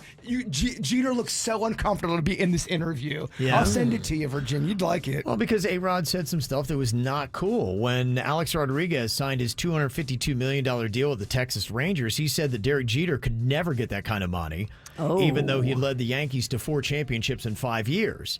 And then in 2001, A-Rod trashed Jeter again, saying that he never had to lead because he was blessed with great talent all around him. So Alex Rodriguez is in this documentary, The Captain, and he says that he feels really bad about some of the things he said, even though he still stands by everything he said. So if you look into a lot, there's a lot of people who think Alex Rodriguez is a douche. We've heard that a lot. He's had some issues with some people who would come and say, yeah, he treated me like a douche. If everybody thinks you're a douche, the problem's probably you. There's a lot of stories about A-Rod being a douche. A-Rod says that he met Jeter and tried to mend the relationship, but he said it hasn't been the same since. And Jeter says, people make mistakes. I get it. I'm still going to be cordial, but you crossed the line and I won't let you in again. I like that. When somebody messes up and shows you who they are and you decided you're done with them, you're allowed to be done with them. Now, the New York Post in 2011, they ran a story asserting that Derek Jeter handed out gift baskets filled with signed memorabilia to women that he hooked up with. That's sweet. So you get to hook up with him and you get a goodie bag? But the thing that started circulating was that Jeter hooked up with this one woman a while ago and then hooked up with her years later and gave her the same kind of gift basket, didn't realize he was repackaging the same kind of gifts, and that was a story that followed him around. Yeah, so Derek Jeter's response to that, quote, people keep regurgitating this story that never happened. That's his official take on it. That's what he's going to tell you. And The Captain, the series debuts July 18th. So it's coming up here pretty quick. Another story that happened yesterday, maybe you saw it on the news today. It is a South Floridian, Manuel Oliver. If you don't remember, he had lost his son Joaquin in the shooting at Marjorie Stoneman Douglas High School in 2018. And since then, he's been a vocal activist for more gun control. He has spent time out front of the White House asking for a sit-down with the president, and he even climbed a construction crane nearby with the banner of his son to try to get the president's attention. And he finally had his shot as he was invited to the White House front lawn. President Biden was doing an event to, quote, celebrate the passage of the bipartisan Safer Communities Act. And Biden was giving his speech when he was interrupted by Manuel. And you can kind of hear some mumbling, but you definitely hear President Biden addressing what he's saying. Today's many things is proof that despite the naysayers, we can make meaningful progress on dealing with gun violence. Because make no mistake, sit down, you'll hear what I have to say. If you think you... We're trying to tell you this for years. We have one. Let me finish my comment. Let him talk. No one, okay? Because make no mistake about it, this legislation is real progress, but more has to be done. He said, let him talk as he's being escorted out. Kick him out, and then Biden continues to talk. Let him talk in the hall down the street. I'm going to keep talking. Let him talk on the other side of that fence 3 blocks away. As he saying, let him talk, they cut to the camera of him not talking and being thrown out. Well, apparently Oliver strenuously objected to describing the event as a celebration, and he said that new and bigger restrictions needed to come into play, not just the ones that they were talking about there. Look, that man lost his baby. Yeah, absolutely. And he deserves to be able to be as vocal as he wants. Mm-hmm. Now, the thing that was kind of interesting about it was Oliver and his wife, Patricia, had actually supported Biden's election and even introduced him at a Broward campaign rally 5 days before the 2020 election. So, they supported him and were tight at one time. I don't know exactly where he stands or if he just felt like in this moment that more could be done. And to your point, Virginia, absolutely, you can understand why he is passionate about this as he is. And look, I mean, I'm sure more could have been done, but you have two sides that are trying to come together, and it requires compromise. And sometimes it can't be as strict as you wish it would be. And I get where he's coming from. And I think the man deserves to be heard because when you lose your baby in a situation like that, you deserve to be heard. No doubt. Absolutely. Listen up, y'all, cause here's the sitch. It's time for another round of do it, bitch. Do it, bitch. Do it, bitch. Do it, bitch. Do it, bitch. Do it. Do it. Do it, bitch. Do it, bitch. Oh, yeah. Back to the serious competition here that we all call Do It, Bitch. Okay, we got to start off by settling out what the teams are going to be. Virginia, Jaybird, Denny's, and Suits all involved here. All right, we're going to draw out a name. All right, who is drawing out the name, Denny's? Virginia gets to start it off here today to pick her partner. Virginia, who are you going to be partnering with today? Let's see. I have pulled Suits. Oh, dirty hippies unite. Let's go. Okay. We got Virginia and Suits, Jaybird and Denny's. I love it. Okay. Come on, Denny's. All right. The fun thing that I get to do is choose a team that I think will win. I am going to go with, I'll go Virginia Suits today. You Benedict Arnold. Yeah, I know, huh? All right, that's who I'll put my money on. So angry. You traitor. Virginia, who is going to be the gambler on your team? You there, Suits? Yep, whatever you want to do, Virginia. Okay, so I think I went last time. I was the lister. Will you be the gambler? I mean, will you be the lister this time? I'll be the gambler? Sure. Okay. I'm gambling, Kev. Virginia is gambling. Boy, that could have been 2 seconds long. Could have been 2 seconds long, but... Bird, who's going to be the gambler on your team? Denny's the gambler, Kev. Okay. 2 seconds. Look how fast that went, huh? Well, I have to run it by Suits. I'm not a dictator like you. Well, just take off the tater part. Okay, so we'll start with Virginia and Suits here, and our first topic is famous doctors. Now, they don't actually have to have a degree. You just are used to hearing doctor with their name. Okay? Okay. Understand that? Got it. Okay. All right. So, Virginia, how many do you think Suits can name in 10 seconds? Suits' is a dad is a doctor, so I feel like he knows a lot of doctor stuff. Okay. He came from the loins of a doctor. Yeah. I'm going to say Suits can name 3 famous doctors. Okay, starting off there. Denny's, what about Jaybird? I think Bird could do 5 famous doctors. Going to go with 5. Virginia, how do you feel about that?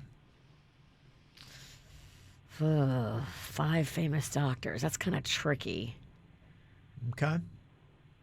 But I feel like Suits has doctor in his blood. Okay. Dr. Blood. Suits can do 6. Okay, we're at 6. All right, it's getting interesting now. Denny's, what do you think? We're going to push it or call it? It's tough because I know Suits watches a lot of doctor shows. Okay. 6. Oh, gosh, I think he's got 6. Okay. Yeah, I'm just thinking. I'm like, can Bird do 7? It's in 10 seconds. You got the famous 80s doctors in there. Yeah. There's plenty of them. Yeah. 7 and 10 seconds is still tough. Oh, I'm gonna have to have Bird, or I'm gonna have to Suits just do it. Do it, bitch. Dang it, man. I felt real strong on that one. Oh. 6 in 10 seconds. That is the challenge for Suits. Suits has got it, though. Suits, your time begins now. Dr. Fauci, Dr. Oz, Dr. Phil, you've got Dr. House, you've got Dr. Taub, Dr. Chase, Dr. Cameron, Dr. Cuddy, Dr. Wilson, you got Dr. The whole house cast? Oh. Well, can it be fictional? Yeah, he named absolutely. 9. Yeah.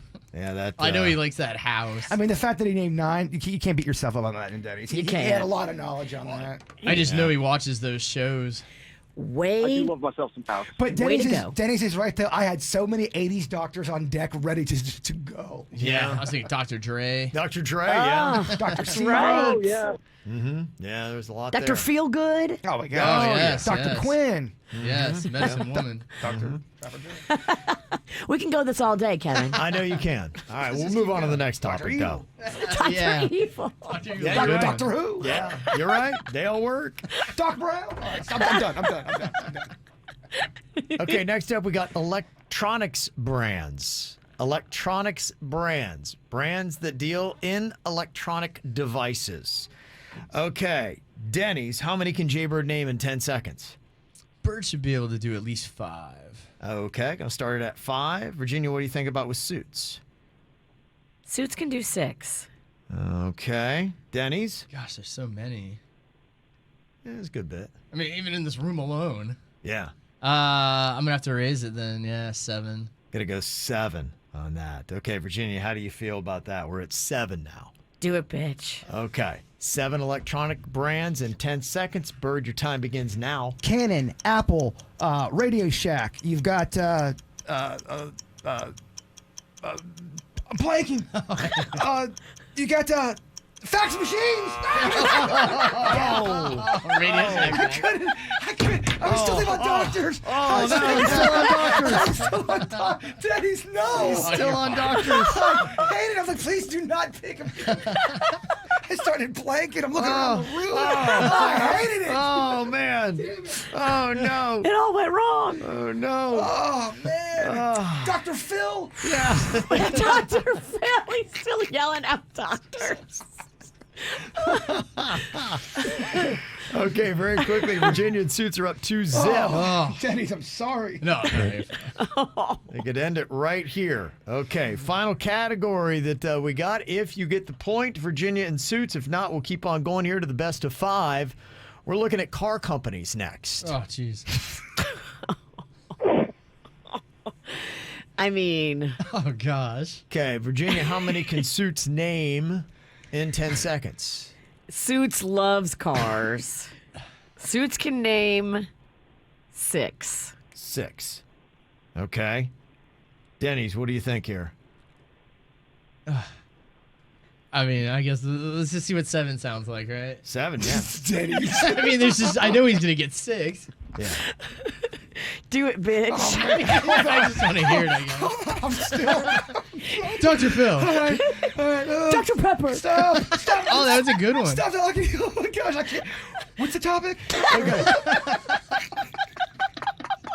We're going to lose bad. It's a sweep. Get the broom out. Okay, it's car companies. Oh, God. Car companies. 7 in 10 seconds. Bird, your time begins now. Chrysler, Mitsubishi, Wrangler. You've got Durango, Buick. You've got Toyota, Camry, Bisquick. Bisquick.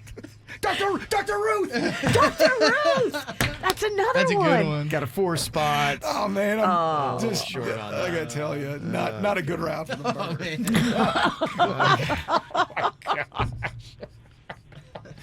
Okay. We got the hardest categories ever. Dude. There's a sweet there. Suits loves cars. Dr. He Doom. does. Dr. Doom. He loves doctors. Everything was designed for Suits to win today. I was a clean sweep today, and do it, bitch. Virginia and Suits.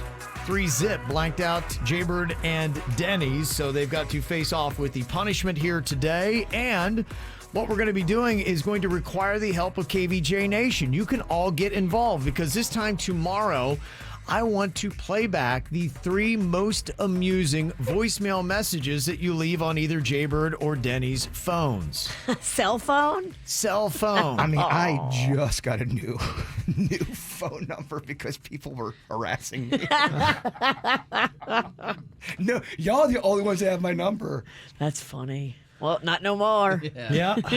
All right. So what we're going to do, we're going to announce these numbers so that you can leave an amusing voicemail message, and we'll pick out the best for tomorrow. If you want to leave a message for Bird, what number do they leave it on, Jason? 5. He's in the other room still yelling out doctors, by the way. I know, right? If only he had a chance. Dr. Joyce Brothers, we forgot. Oh, no. What? How could we? I know. Yeah. My number is 561-702-1612. Let the games begin. Okay. And Denny's, what is your number? Mine is 719-258-0947. And we swear these are our real numbers. Yeah. These are our personal cell phone. And that's 719. So you've had that since when? Colorado, when I moved to Colorado. Oh, Denny's. You know that is homie's real number because it's a Colorado extension Oh, where yes. you lived how long ago? I mean, it's got to be 6 or 7 years. And you know what? Possibly longer, actually, now that I look back. A little fun fact, you can only change your number 4 times a month. Oh, 4 times a month? Yes. What are you, a drug dealer? At least that's what the plan that I'm on. We need to start getting Bird burner phones. Oh, it's already starting. It's started. Yeah. I'm flashing people. I don't think I could show it because, it's showing numbers and names. I just accidentally showed someone's number on KVJ. Whoopsie. Sorry. Okay, so we're looking for amusing messages that you can leave. Be creative with this. I'm looking for boob pics. Oh, sorry. Oh, hold on. Let me send you one real quick. Yay. And this time tomorrow, we'll play back the 3 most amusing messages that are left on their voicemails in the next 24 hours. That's fun. We could do a flip a coin here in just a couple minutes. We got this magic coin to help you get a definitive answer to a 50-50 question that you're trying to decide.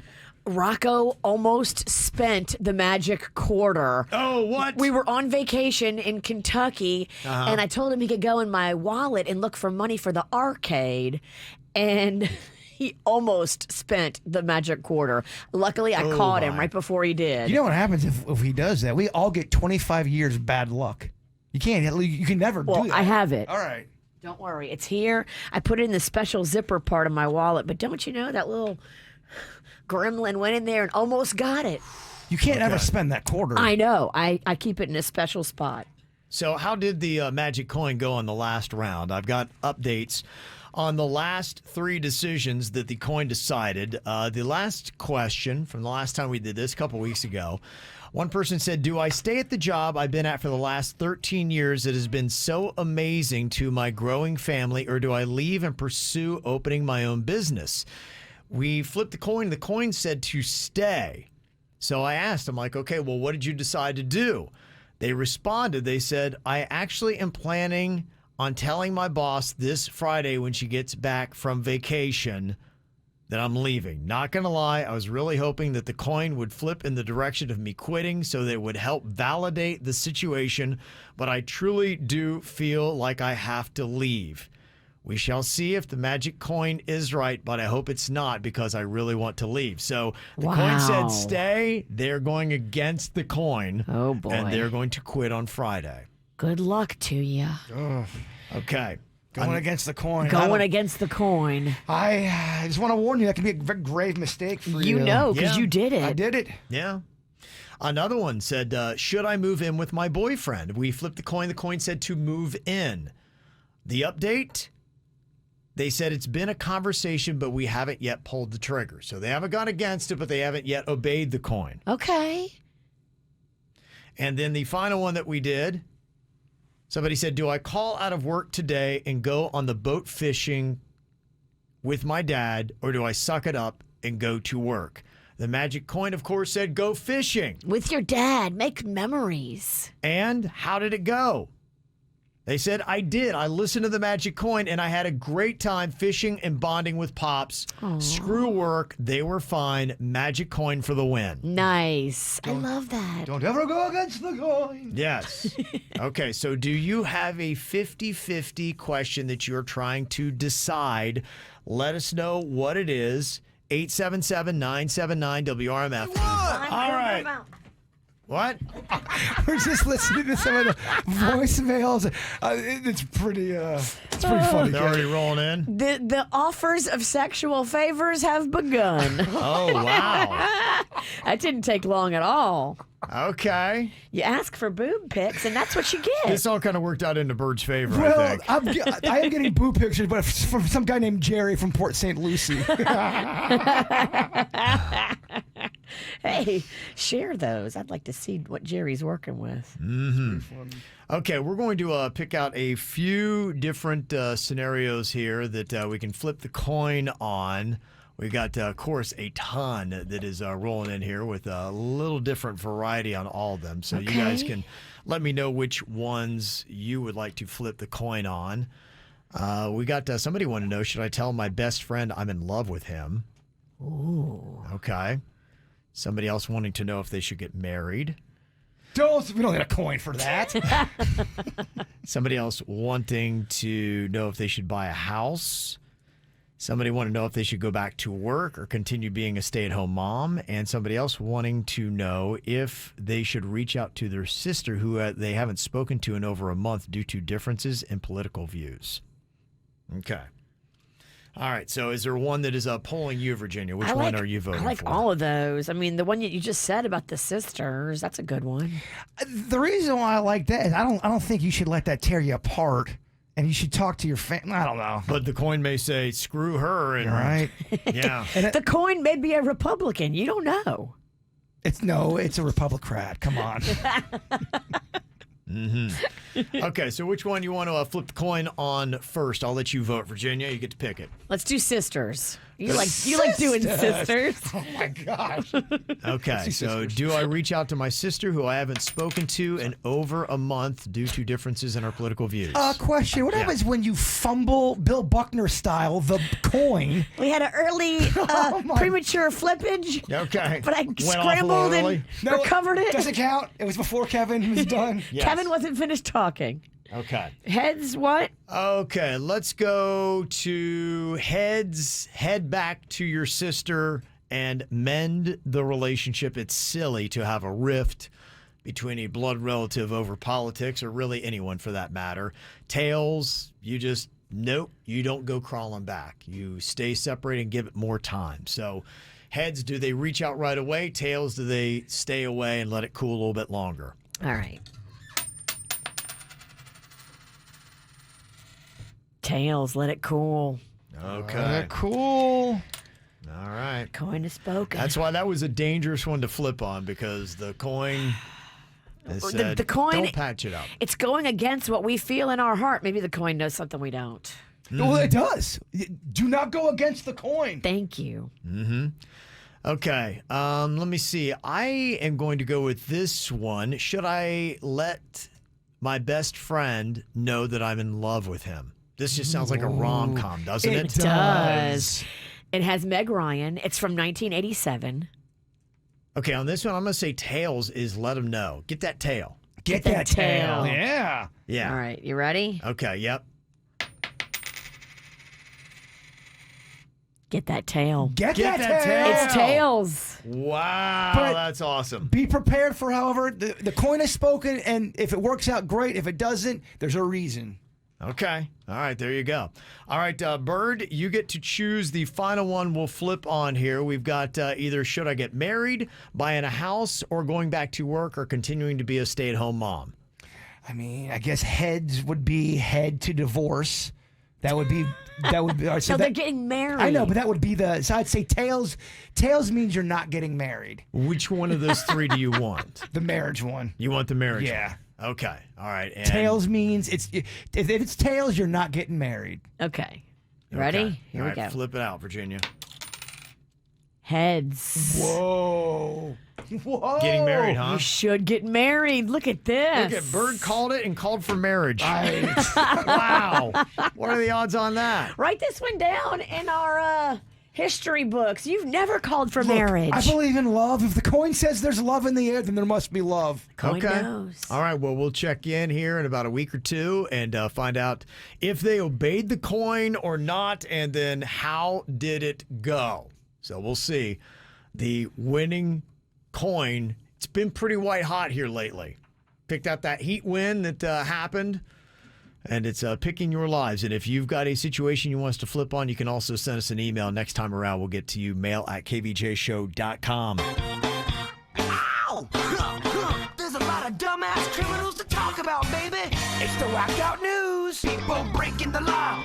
Ha ha, fighting in the nude. Ha, drunk people pooping in the street. Ha ha, it's the whacked out news. So many people on meth. Ow!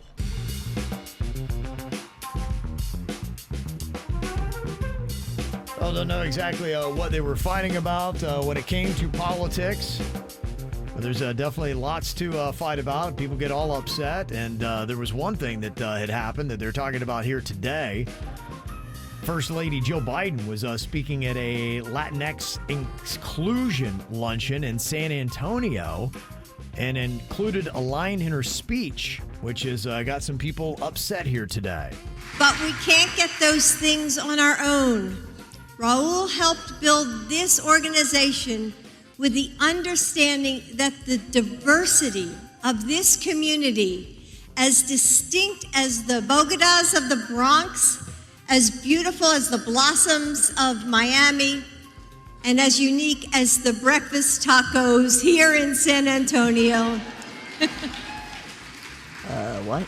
Is your strength. Uh-huh. Well, apparently the National Association of Hispanic Journalists has a problem with talking about the tacos. You compared a whole race of people to a breakfast taco. I think it was all supposed to be nice, but they had said, you know, her speechwriters really ought to better understand the complexities of our people. We are not tacos. So there you go. Talk about stepping in and pronouncing bodegas wrong. Bogotas. Lady. Yeah. Your white is showing. Will you tuck it back in? Mm-hmm. What are the blossoms of Miami? I'm not aware of that. It says the blossoms of Miami. Can somebody educate me on that? I've been here for a while. Is it but a club? I don't know. Yeah. You're going to live in blossoms? What is blossoming in Miami? If somebody can let me know. Inflation. I don't know. Yeah, that's where I was just kind of confused. The awesome blossoms are an Outback in there is actually. Awesome blossoms? Yeah. Yeah. So, all right. Well, 40-year-old Dusty Mobley had tried to outrun the cops this weekend on a lawnmower in Okaloosa County, Florida. Cops have been looking for him since January when they say he stole a $40,000 boat. Whoa. They tried to talk him back then. Tried to talk to him back then, but he got away that time, and he's very elusive. He was on the boat when they found him on January 3rd, but he drove into a swamp and got away. And they've been looking for him ever since. Well, when they tracked him down Saturday morning, he was on a riding lawnmower. Uh-oh, and not as good of a getaway. Whatever he's on, he's going to try to get away. They say that he took off. The chase lasted about 17 seconds. And the fun part was they got to tase him. Oh. And when they did, they found that he had a gun on him, which he's not allowed to have because he's a convicted felon. So, they also found a meth pipe and a handcuff key. So apparently he was ready to be arrested. He's always carrying a handcuff key on him just in case he needs to unlock handcuffs. You call it suspicious. I call it practical. He's now facing multiple felony charges. If only he wouldn't have been on a riding lawnmower, he might have got away again. No, you're right. He's got to be on faster vehicles. Is it bad to pull for the bad guy? It is kind of fun sometimes. Oh, there's times where I love to pull for the bad guy. A 23-year-old tourist from the U.S. tried to take a selfie and fell into an active volcano over the weekend. Damn. Yeah. It was Mount Vesuvius in Italy, which destroyed Pompeii. Now, just so you know, it hasn't erupted since 1944, even though it is still active. Luckily, the tourist is fine, but he and his family got charged with trespassing because they were there illegally. You always see that. People try to get to those areas for that amazing photo where they don't belong. cliff pics. Yep. And then they go and they look on the person's camera, and then there's like a website where you can go and see pictures of people that they took right before they died, falling off a cliff. Speaking of pictures, there is this dude that will not stop sending me dong pictures. I'm getting so many dong pictures from this dude named Rob. Well, can you airdrop them this way? Let's go. All right. Me and Kevin want to see him. This can't be him. It's next level. In other crazy tourist news, one of our very own, a 25-year-old from Sunrise, headed over to Pamplona, Spain. They're doing that running of the bulls. Oh, yeah. Yeah, we don't have a lot of bulls here in South Florida, so he's not used to dealing with them. Well, he now knows that it hurts to get gored in the calf. Oh, he's lucky they only got the calf. Yeah, no, you're right. 2 other men from Spain were also gored. None of their injuries were serious, though, thankfully. The bull needs to step it up. Yeah, they're trying. It's been a while, though. They haven't gotten a kill count since 2009. Come on, bulls. Yeah. You know they're probably gonna be like, guys, I mean, come on, we're in a drought here. They're in a slump. I'm so tired of killing. Yeah, we had a South Floridian. We couldn't even get him. I mean, we're slipping. 16 people have died from the running of the bull since 1910. I don't get the draw. I mean, I guess it's just to say that you did the adrenaline rush. It's just people that, like doing that crazy stuff. They do. They like to do it. It's an adrenaline rush. It's also, people, there's an atmosphere around. It's a big party. It's a dumb dude thing. I think it's a dumb dude thing. Yeah, probably. Probably. Well, here is a dumb lady thing. There is a woman in Russia that tried to sell her baby to pay for a nose job. Wow. Oh, boy. Don't know if that's going to go over well in the court. Yeah, no, I don't know what the Russian courts are doing. Did she get good money for the baby? No word. Yeah, no word. Yeah. There is a man who climbed on top of a construction crane at New York City's Washington Square Park and stripped down naked. Okay, you always see fun stuff there. Yeah. At one point, he yelled, "Are you not entertained?" We are. Yeah, if you remember that line from Russell Crowe's Gladiator film in 2000. Which is a good movie. I saw that recently again. Yeah. That movie holds up. That's an awesome movie. It is solid.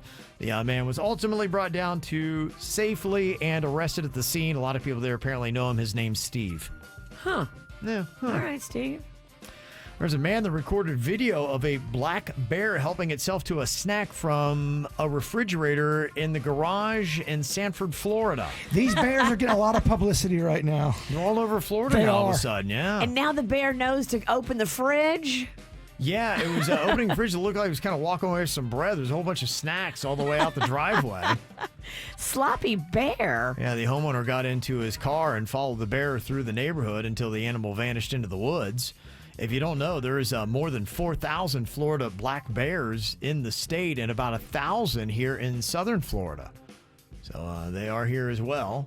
They are such mystical creatures. I love looking at that. I could watch a bear all day long. Oh, me too. If you had like a bear in your yard, that'd be kind of awesome. Yeah, if I had a bear that would just want to chill out, not want to eat me, obviously. Sure, yeah. There's videos on TikTok of people that have like bears in their yard, and the bear starts playing with their dog.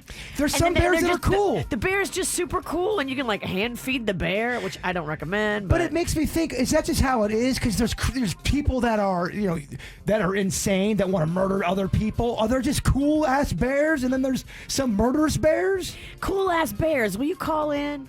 Text me, you got my number. I think it's the breeds. Like the grizzly one, look out for the grizzlies. The black bear, for the most part, they say they're pretty shy and typically steer clear of humans. That's the one that they decided to gun down in Royal Palm. Oh. The peaceful bear? Yeah, the peaceful bear, by the way, that's still... Oh, that ain't going away. That is not going away. There might be a documentary on that thing. Yeah, there's still a lot of really upset people. There is. That story's not going away. Yeah. Well, if you shoot the peaceful bear, that kind of sucks. I mean, if he wasn't trying to hurt nobody. Yeah, that's kind of what they're saying. Uh-oh, it's a bear pie they've stepped in. You find out that the bear was just out there peacefully protesting. You're like, oh my gosh, what the heck? It's a peaceful bear. And finally here today, a federal judge said that Subway, the restaurant, can be sued for allegedly deceiving customers about its tuna products, including a claim it uses other fish species, chicken, pork, and cattle instead of the advertised 100% tuna. Man, that was my cut. All the way up until I'm about 25 years old, and then I just made the turn away from that tuna. But I would get it with extra mayo on it, and the thought of that now, I mean, just repulses me. Why did we like so much mayo? I did the same thing in the 90s. In the 90s, I loved mayo. Now I am repulsed by it. I remember the moment. It was one bite, and it was the last bite of the sandwich, and it was just nothing but mayo, and it wasn't that good of a sandwich. And that day on, I don't know, my relationship with mayo has changed greatly. I still like it. Okay. All right. You don't have to say everything that's in your head, Bird. I still like mayo. I want everyone to know I still like it. I don't want that bad rap. People think they see me at Publix and they think I hate mayo. So to combat the bad publicity of not really having 100% tuna, Subway, starting at 10 a.m., is going to be giving out 1 million 6-inch subs. They've got a new menu they're trying to push. Starting today? Got to read the fine print, though. Only the first 50 people who show up at each store is going to get a free 6-inch sub. And even in smaller print, just in Alaska. Yes. So there you go.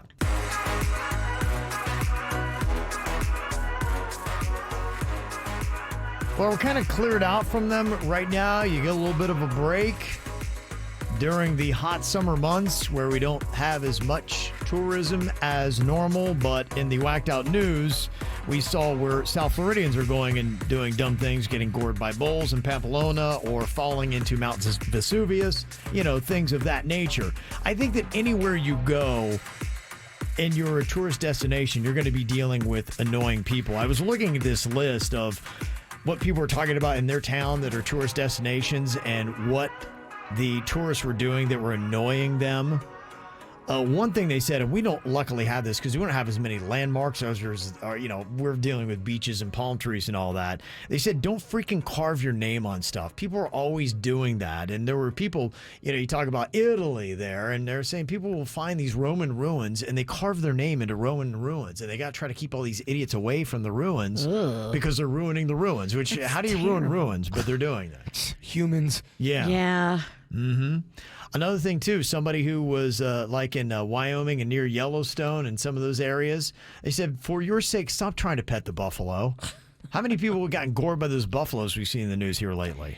I mean, it's kind of just thinning the herd, no pun intended. Oh, make no mistake about it, y'all. There was definitely pun intended. Somebody else said one of the problems we have is people that will stop their cars in the middle of the road just to take a picture. Yeah, here in Florida, I've noticed. Now, there's bad driving here, of course. Yeah. But there are people that drive super slow. They have no idea where they're going. And then you look down and they're from Ontario. You're like, no! And they're looking at their phone, Yes. not the road. They're holding their phone with the navigation, and they're not looking up at the road. They're looking down at the phone, and the car is still moving, but it's going slow. Someone did the most illegal move. They were in the left-hand lane, and they were going to miss the exit of I-95. So they said, I'm just going to cut across everybody. So 6 lanes of They traffic. did, and they were from, and of course, no, they had the Ontario license plate. I'm like, you son of a biscuit, Ontario. Driving is a problem in Sonoma County, Florida, or California, where they've got all the vineyards that are there. The person wrote, the roads around here are never more dangerous than winery tasting room closing time on a sunny weekend. Oh, yeah. Yeah, I can see that. They offer like alternative transportation choices. You don't have to drive yourself. You can do like a little bus. You can do like Uber. They have special wine tasting trains. Like, if you're going to wine tastings and then driving yourself, you're a douche. You are, and there's not an excuse for it, but I'm sure a lot of people still do it. Yeah. And guys, come on, man. You got options. I want to do that, though. I want to go to a wine thingy and just get turnt there, and then absolutely. have someone take me home. Just the whole thing sounds fun. Yeah, it does. I love it. Yeah. We can set that up in Palm Beach County. Okay, let's do it. Yeah. You don't have to leave. Mm-hmm. So we asked on our KVJ Show Facebook page, what is it you wish tourists would stop doing when visiting Florida?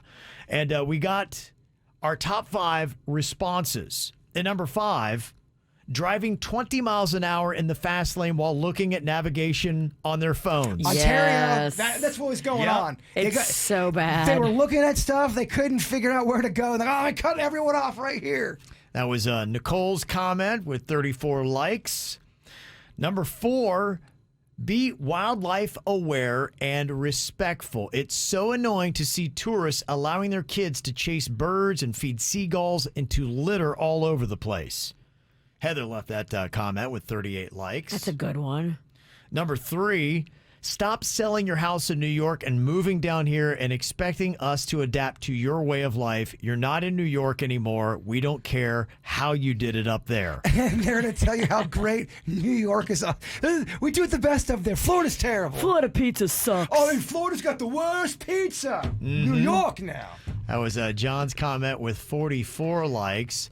Number 2, complaining about everything. If you're coming here to visit, don't complain. Enjoy the local atmosphere. That was Melanie's comment. That got 46 likes. And the number one thing you wish tourists would stop doing when visiting South Florida, deciding to move here permanently, go home. That got 121 likes.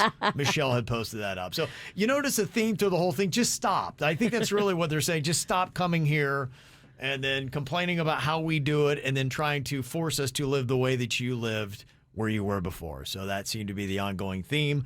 Want to jump in on that thread, you can go to the KVJ Show Facebook page, or you can drop in any other comments you got. 877-979-WRMF. Got another top 5 list here. This is not as much fun as the one where we're bagging on tourists, though. This is a top 5 list of the worst insults on Jaybird's Playful Pool video. Have you seen this thing, Virginia? Aw, I did. So he was in his pool, and was that when Denny's was spraying you with the hose? Yes. Yeah. I thought that was adorable. This is a fun little video. Not everyone thought it was so cute looking. What did they say? Oh, man, they came for... Did they come for your beard? They came for my hair, my beard, my tatas, my body, my pool. Yeah. It's just tough. I mean, you're just putting up a goofy video. All right, Dennis, let's check out, see how the traction's doing. Ooh. All right. Yeah, Suits was just showing the video a second ago. I'll have him replay it if you're watching KVJ TV so you can see what it looked like. That'll help you understand some of the comments that were made. Top 5 worst insults on Jaybird's Playful Pool video. Number 5, dude, you are aging terribly. I wouldn't have posted this, but you do you, boo. Why is your beard white, but your hair is dark? It looks rough. Jeez.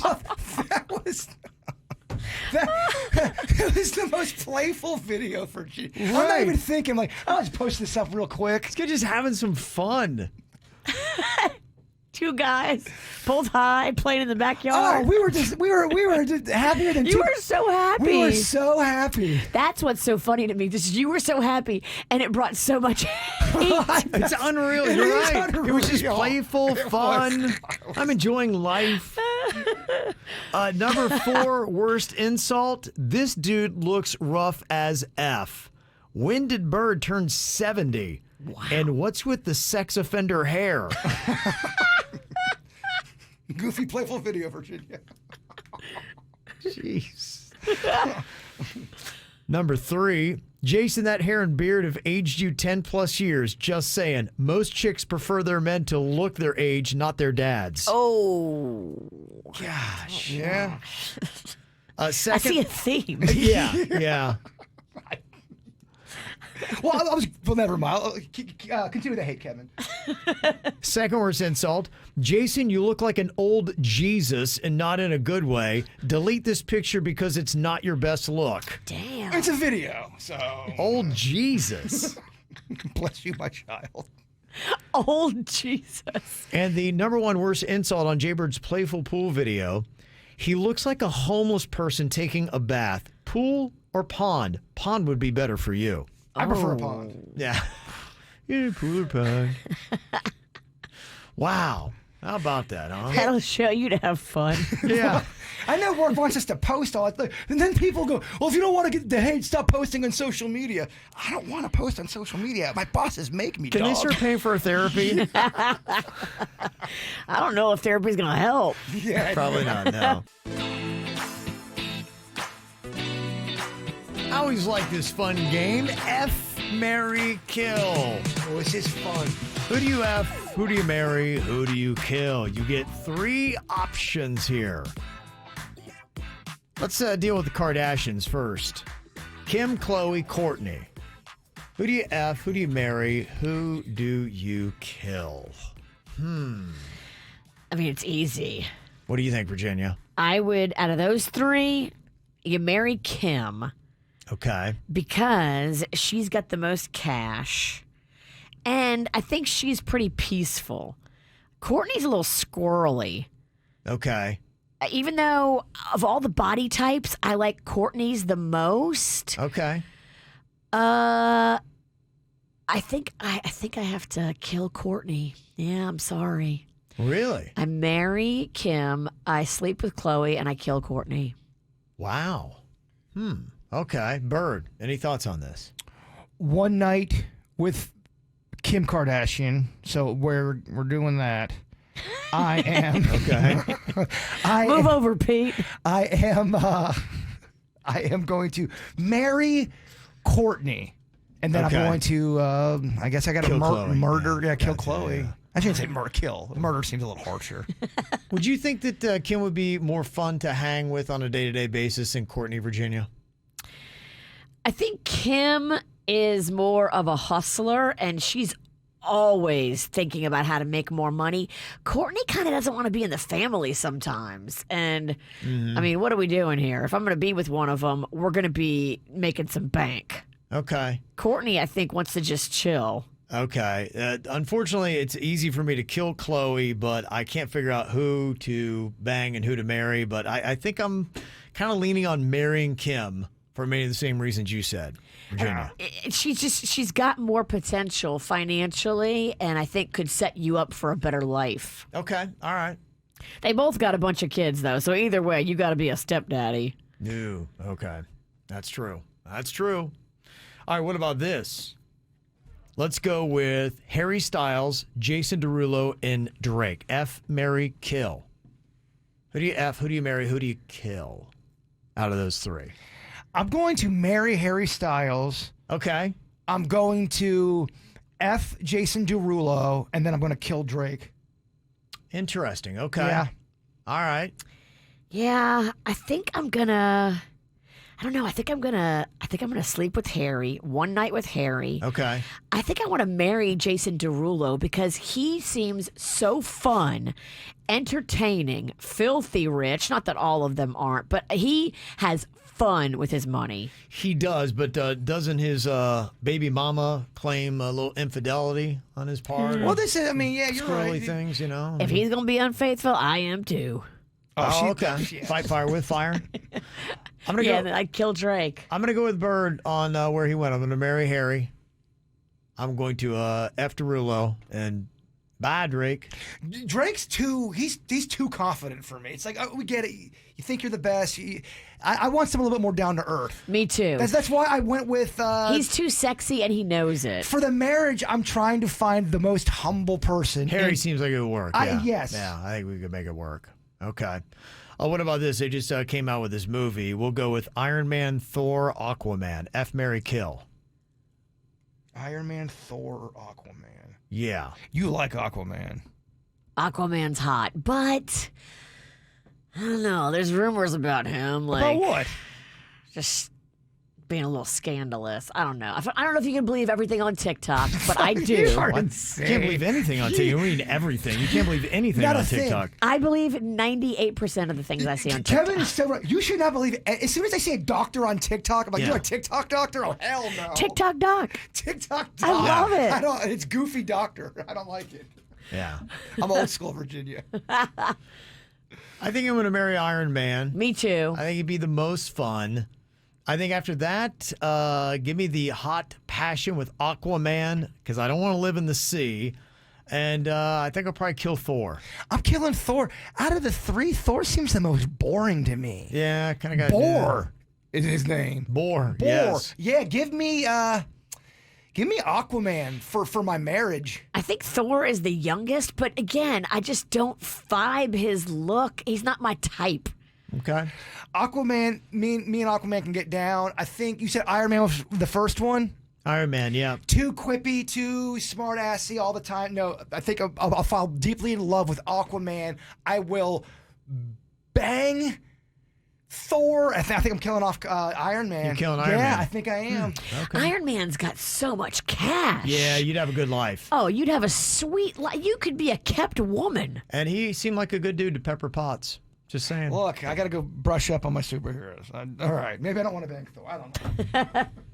F, Marry, Kill, Cardi B, Megan Thee Stallion, Doja Cat. What do you think? Man, I don't know that I could be married to Cardi B. That would be tough. There's no way I could be married to Cardi B. All right, yeah, I got my answer. That would be tough. I got my answer. Yeah, I think I would marry Megan Thee Stallion. I think would be best. F and Doja Cat. Sorry, I think I got to kill off Cardi B. I'm with Kevin. That's my pick. Poor Cardi B. Where are you going with this, Virginia? She is a handful, but she's entertaining. I'm going to take one night with Cardi. Okay. I'm going to marry Megan, and I'm going to kill Doja Cat. Okay. All right. Okay. Could see that. I want some fun. I think one night with Cardi is going to be awesome. One night with Cardi B would be... If she was going to really get turned and give you the best of Cardi B, crazy Cardi B, you would have quite a night. So many stories. Okay, what about an F, Marry, Kill with Miles Teller, who's just in the Top Gun movie, Donald Glover, or Channing Tatum? Who do you F, who do you marry, who do you kill out of those three? Teller goes to the grave.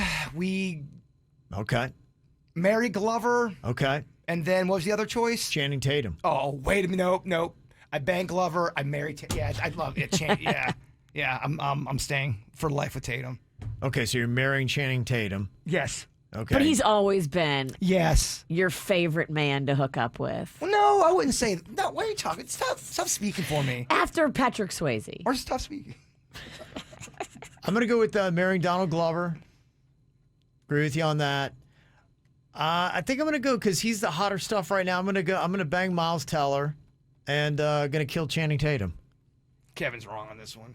What do you think, Virginia? F, Marry, Kill. I think I would have one night with Donald Glover. Okay. I think I would marry Miles Teller. Okay. And I think I would have to kill Channing Tatum. Oh, Channing Tatum. 2 kills on that.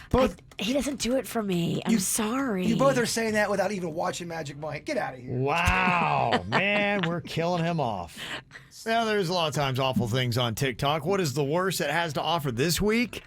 The newest challenge that they got going on right now is for you to go and tell your little kids that you're about to go fight somebody, just see if they'll have your back. Yeah, I saw that. Uh-huh. What do you think about that, Virginia? You going to try that with Rocco? No, I'm not.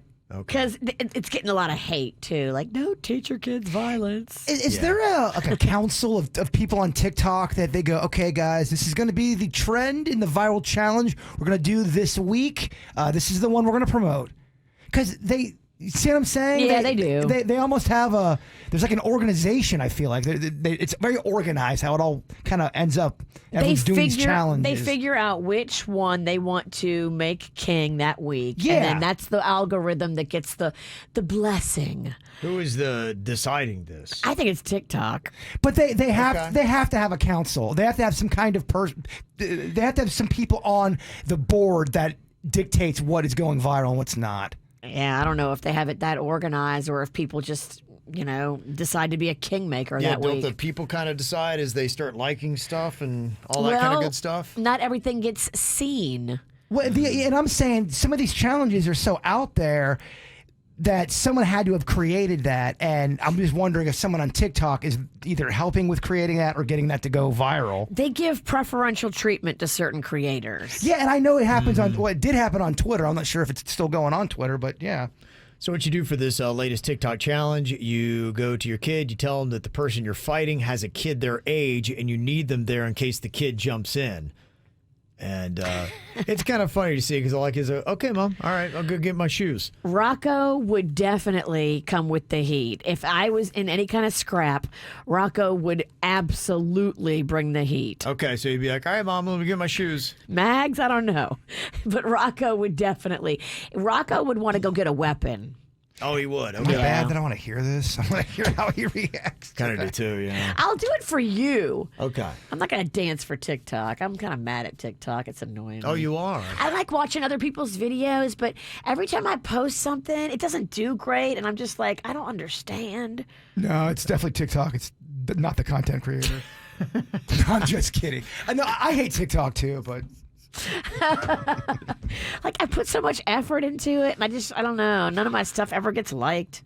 I don't know. You did that one TikTok where you made Suits awkwardly bend over to grab coins for you, and then Suits grabs the coins, and then it's just Suits' ass in the camera. It's a sketch. It's like a TikTok sketch, but it's awkward. But it did pretty well though. But man, is it weird to watch? It's sexy. It's awkward, dog. That's all my stuff is awkward. You can tell Suits did not want to be a part of it, but he has to because Virginia told him to. Bend over. Come on, bend over now. Come on, act like you like it. Your ass is a star. It did well, though.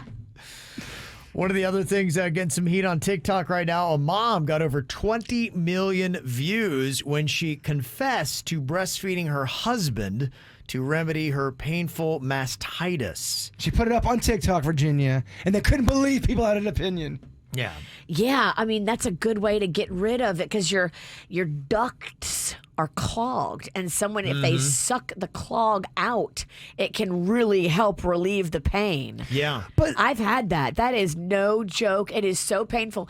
I was in tears, just sitting there crying. Did Panda suck out the poison?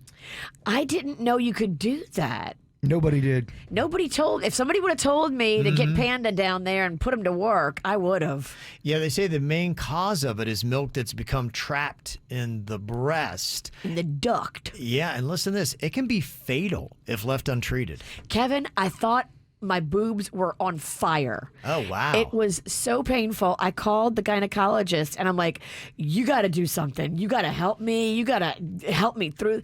And all they kept saying was to put like a warm compress on it. Okay. And I didn't feel like that was working. So I got some pain pills. Fee's boobs are on fire. So what this woman on TikTok did was she breastfed her husband. She had him go to work and he helped the milk through, and she posted a story about it and, of course, got a lot of comments. So she had to address the comments that she was getting. Look, do your weird, whatever you want to do on social media, that's all great. But don't be surprised when you get opinions back. She's, oh, I can't believe this is. But in that moment, you're in so much pain. I would have let, I don't know, one of our coworkers from the AM station milk me. I don't believe that for a second. Jaybird, I'm telling you, I would have. I was in excruciating pain. I was going to write down a name. Write down a name. Start writing them down.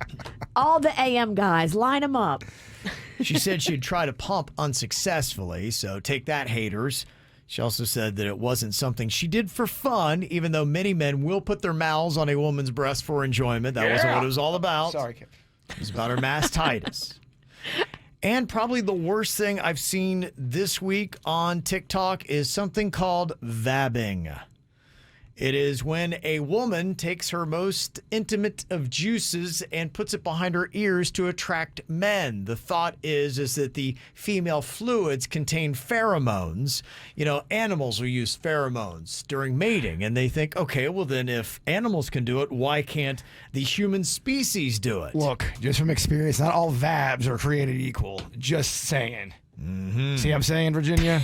Why, you've come across some rough ones. Well, no, I'm just saying, it's like anything. You can't just, not everyone's got Tommy Hilfiger cologne down there. It's. Yeah. So before you go covering yourself in your lady juices, just want to let you know it's trick talk. The trend shockingly does not work. Aww. Would that be a deal breaker for you if you found? Well, I mean, you guys are married, so it's hard to. But if you were into a woman, Kevin, and she told you on the third date, I vab. How hot is she? She's a 10. Yeah, it's not a problem. He's fine. I'm good. He's probably into it. All right. I knew I smelled something I liked. Yeah. If she's a 10, you probably are loving the vabbing. Yeah. I'm all right with it. Bring it on, Let lady. me help you out. Yeah, they say humans have a nearly useless vomeronasal organ, which is what helps animals process pheromones. So apparently ours doesn't really work the same way animals do. So don't have somebody be like, animals do it. Why can't we? We can't. We just don't work that way. Bears do it. Yeah. They vab. Mm-hmm. So there you go. Not going to work. So that is the worst of Trick Talk this week.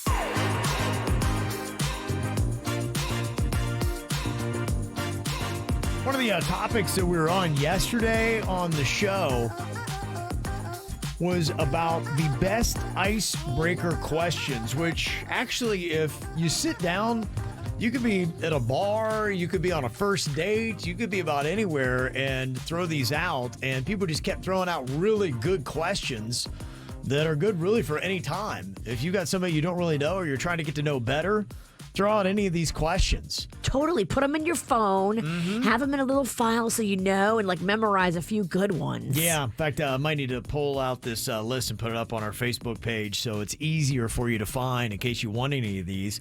Some of the newer icebreaker questions that people added even after we talked about it yesterday on the show. What are you most thankful for? Kind of a good way to start off a little bit of gratitude, and you can also find out some valuable information about somebody. What if their answer was cocaine? Well, then you're going to find out a little bit about them. Is that going to be using or selling? What is your love for that on cocaine? What do you feel most passionate about? That also could be cocaine. Every answer is cocaine. Cocaine. Well, then you know you've met your soulmate. Yes. What makes you laugh the most? Cocaine. How do you like to spend your free time? Cocaine. It doesn't. What would your perfect day be like? Cocaine. That would make me laugh. What is on your bucket list? Cocaine. If they really answered that, that'd be... Some of the other ones that were on there. What is your favorite place on Earth? Oh, yeah. Like, where have you traveled that was so special? Where is your favorite place on Earth, Kevin? Mine would be Ohio Stadium. That's your favorite place on Earth? Yeah, to me, you got an amazing matchup going on with Ohio State playing football, and they're winning, and it's great. There's no place you're ever more happy than right then and there. Now, as far as beauty and all that kind of stuff, you could argue, but I'd put that in my number one. What's your number one, Virginia? Probably when I'm running the streets of New Orleans. Okay. All right. Yeah, I like to go home and just play tourist. Okay. What about you, Bird? I don't know. I love so many things. What is your favorite place on Earth? I'll get back to tomorrow, Kevin. He'll tell you on Thursday. No, there's some... Now, if you're talking beauty... There's some places in Oregon that are so amazing, and my sister took me some pubs, and I'm thinking I would love that life, but you have to make sure you have pub life. Well, just will you get the tattoo across your chest? The pub, that whole Oregon kind of vibe, I like it. But if I was ever to move out there, I'd have to either be in love with somebody or go out there with a group of people. I would want to do it and start on my own out there. But it's beautiful. Okay. So I don't have an answer, Kevin, and I prolonged the bit. I pulled the Virginia. I apologize. Okay. Okay, well then what is one place that you visited that you never want to return? New Jersey. Oh. New Jersey. New Jersey for you. And okay. the Cox Media Building. Yeah. So it's a toss-up. No. Which was worse, Cox Media or New Jersey? I can't. I'm not being fair to New Jersey because I only went to one area, really. Seriously, Cox Media, that building, I would never want to ever go back there. Yeah. Ever again. Even getting into that building was a pain in the ass. There was a gate. There was another gate. Yeah. There's like 3 gates to get into a... You don't do well with gates. Yeah. I don't. Unless it's Gates barbecue sauce. I went to a very small town in Iowa one time. They didn't have a bar. You couldn't buy any booze anywhere in the town. I was there the entire weekend, and there was nothing to do except just stare at a cow off in a field. I was like, gosh, I got to remember not to ever come back to Iowa. So maybe I didn't go to the right place, but small town Iowa, that'd be the place for me. I've had a few people, because we've talked about Iowa a lot on this show, and people that live in Iowa has emailed me and said, yeah, Bird, don't come to Iowa. Really? Yeah. Really? Yeah, there's not really a lot to do. That was the one thing I realized, and some people want life so quiet that I guess they love that, and that was their joy of living there, but I just kept looking around. I wanted to ask her, but like, how do you live here? You're an action-packed kind of guy. You're a shaker, a mover, a motivator. I like seeing things. I like seeing things. It's kind of my deal. You don't want to see cows and grass grow? No. If I didn't have family in Bowling Green, Kentucky, I would never go back. Okay. All There's right. just That'd not be a your lot place. to do. Yeah. I mean, I love it because my grandma's there and my sister and my dad. But Yeah. Sister. if it wasn't for them. That's a lot of America. And hey, people love it. And, to each their own. Just not my speed. Okay, what would you say is the best show on TV right now?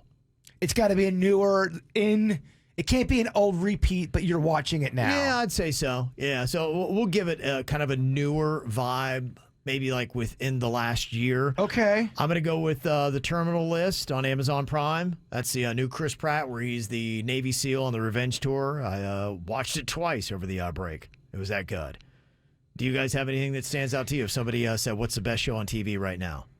There's this one murder one, but I think I'm going to lose everybody. But Murder, huh? You love murder. There's so many of them, and the title's eluding me. It's escaping me, and it's really good. They do a deep dive on some of the serial killers, and I know a lot about them, and they're giving information that I didn't even know about. Do you know what platform? It was on, somewhere on the internet.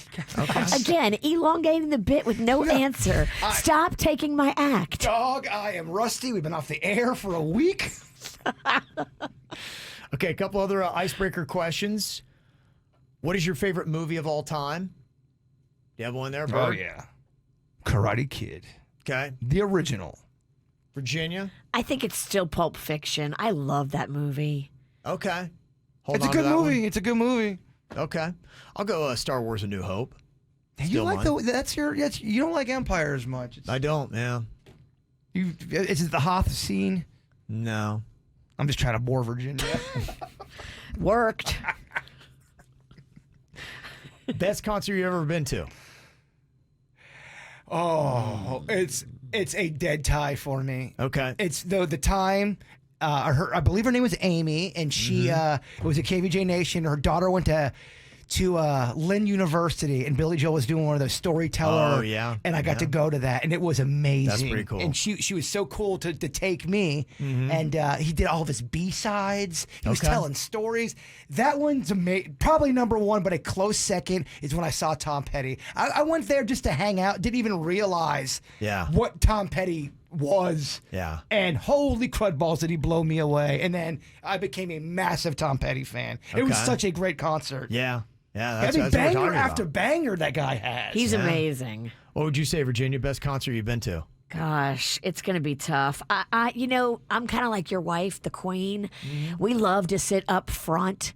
And I think when you are able to sit in the front, anything becomes amazing. So back in the mid-90s, the Rolling Stones played the Superdome in New Orleans, and I was in the front row, and Keith Richards plucked me a guitar pick.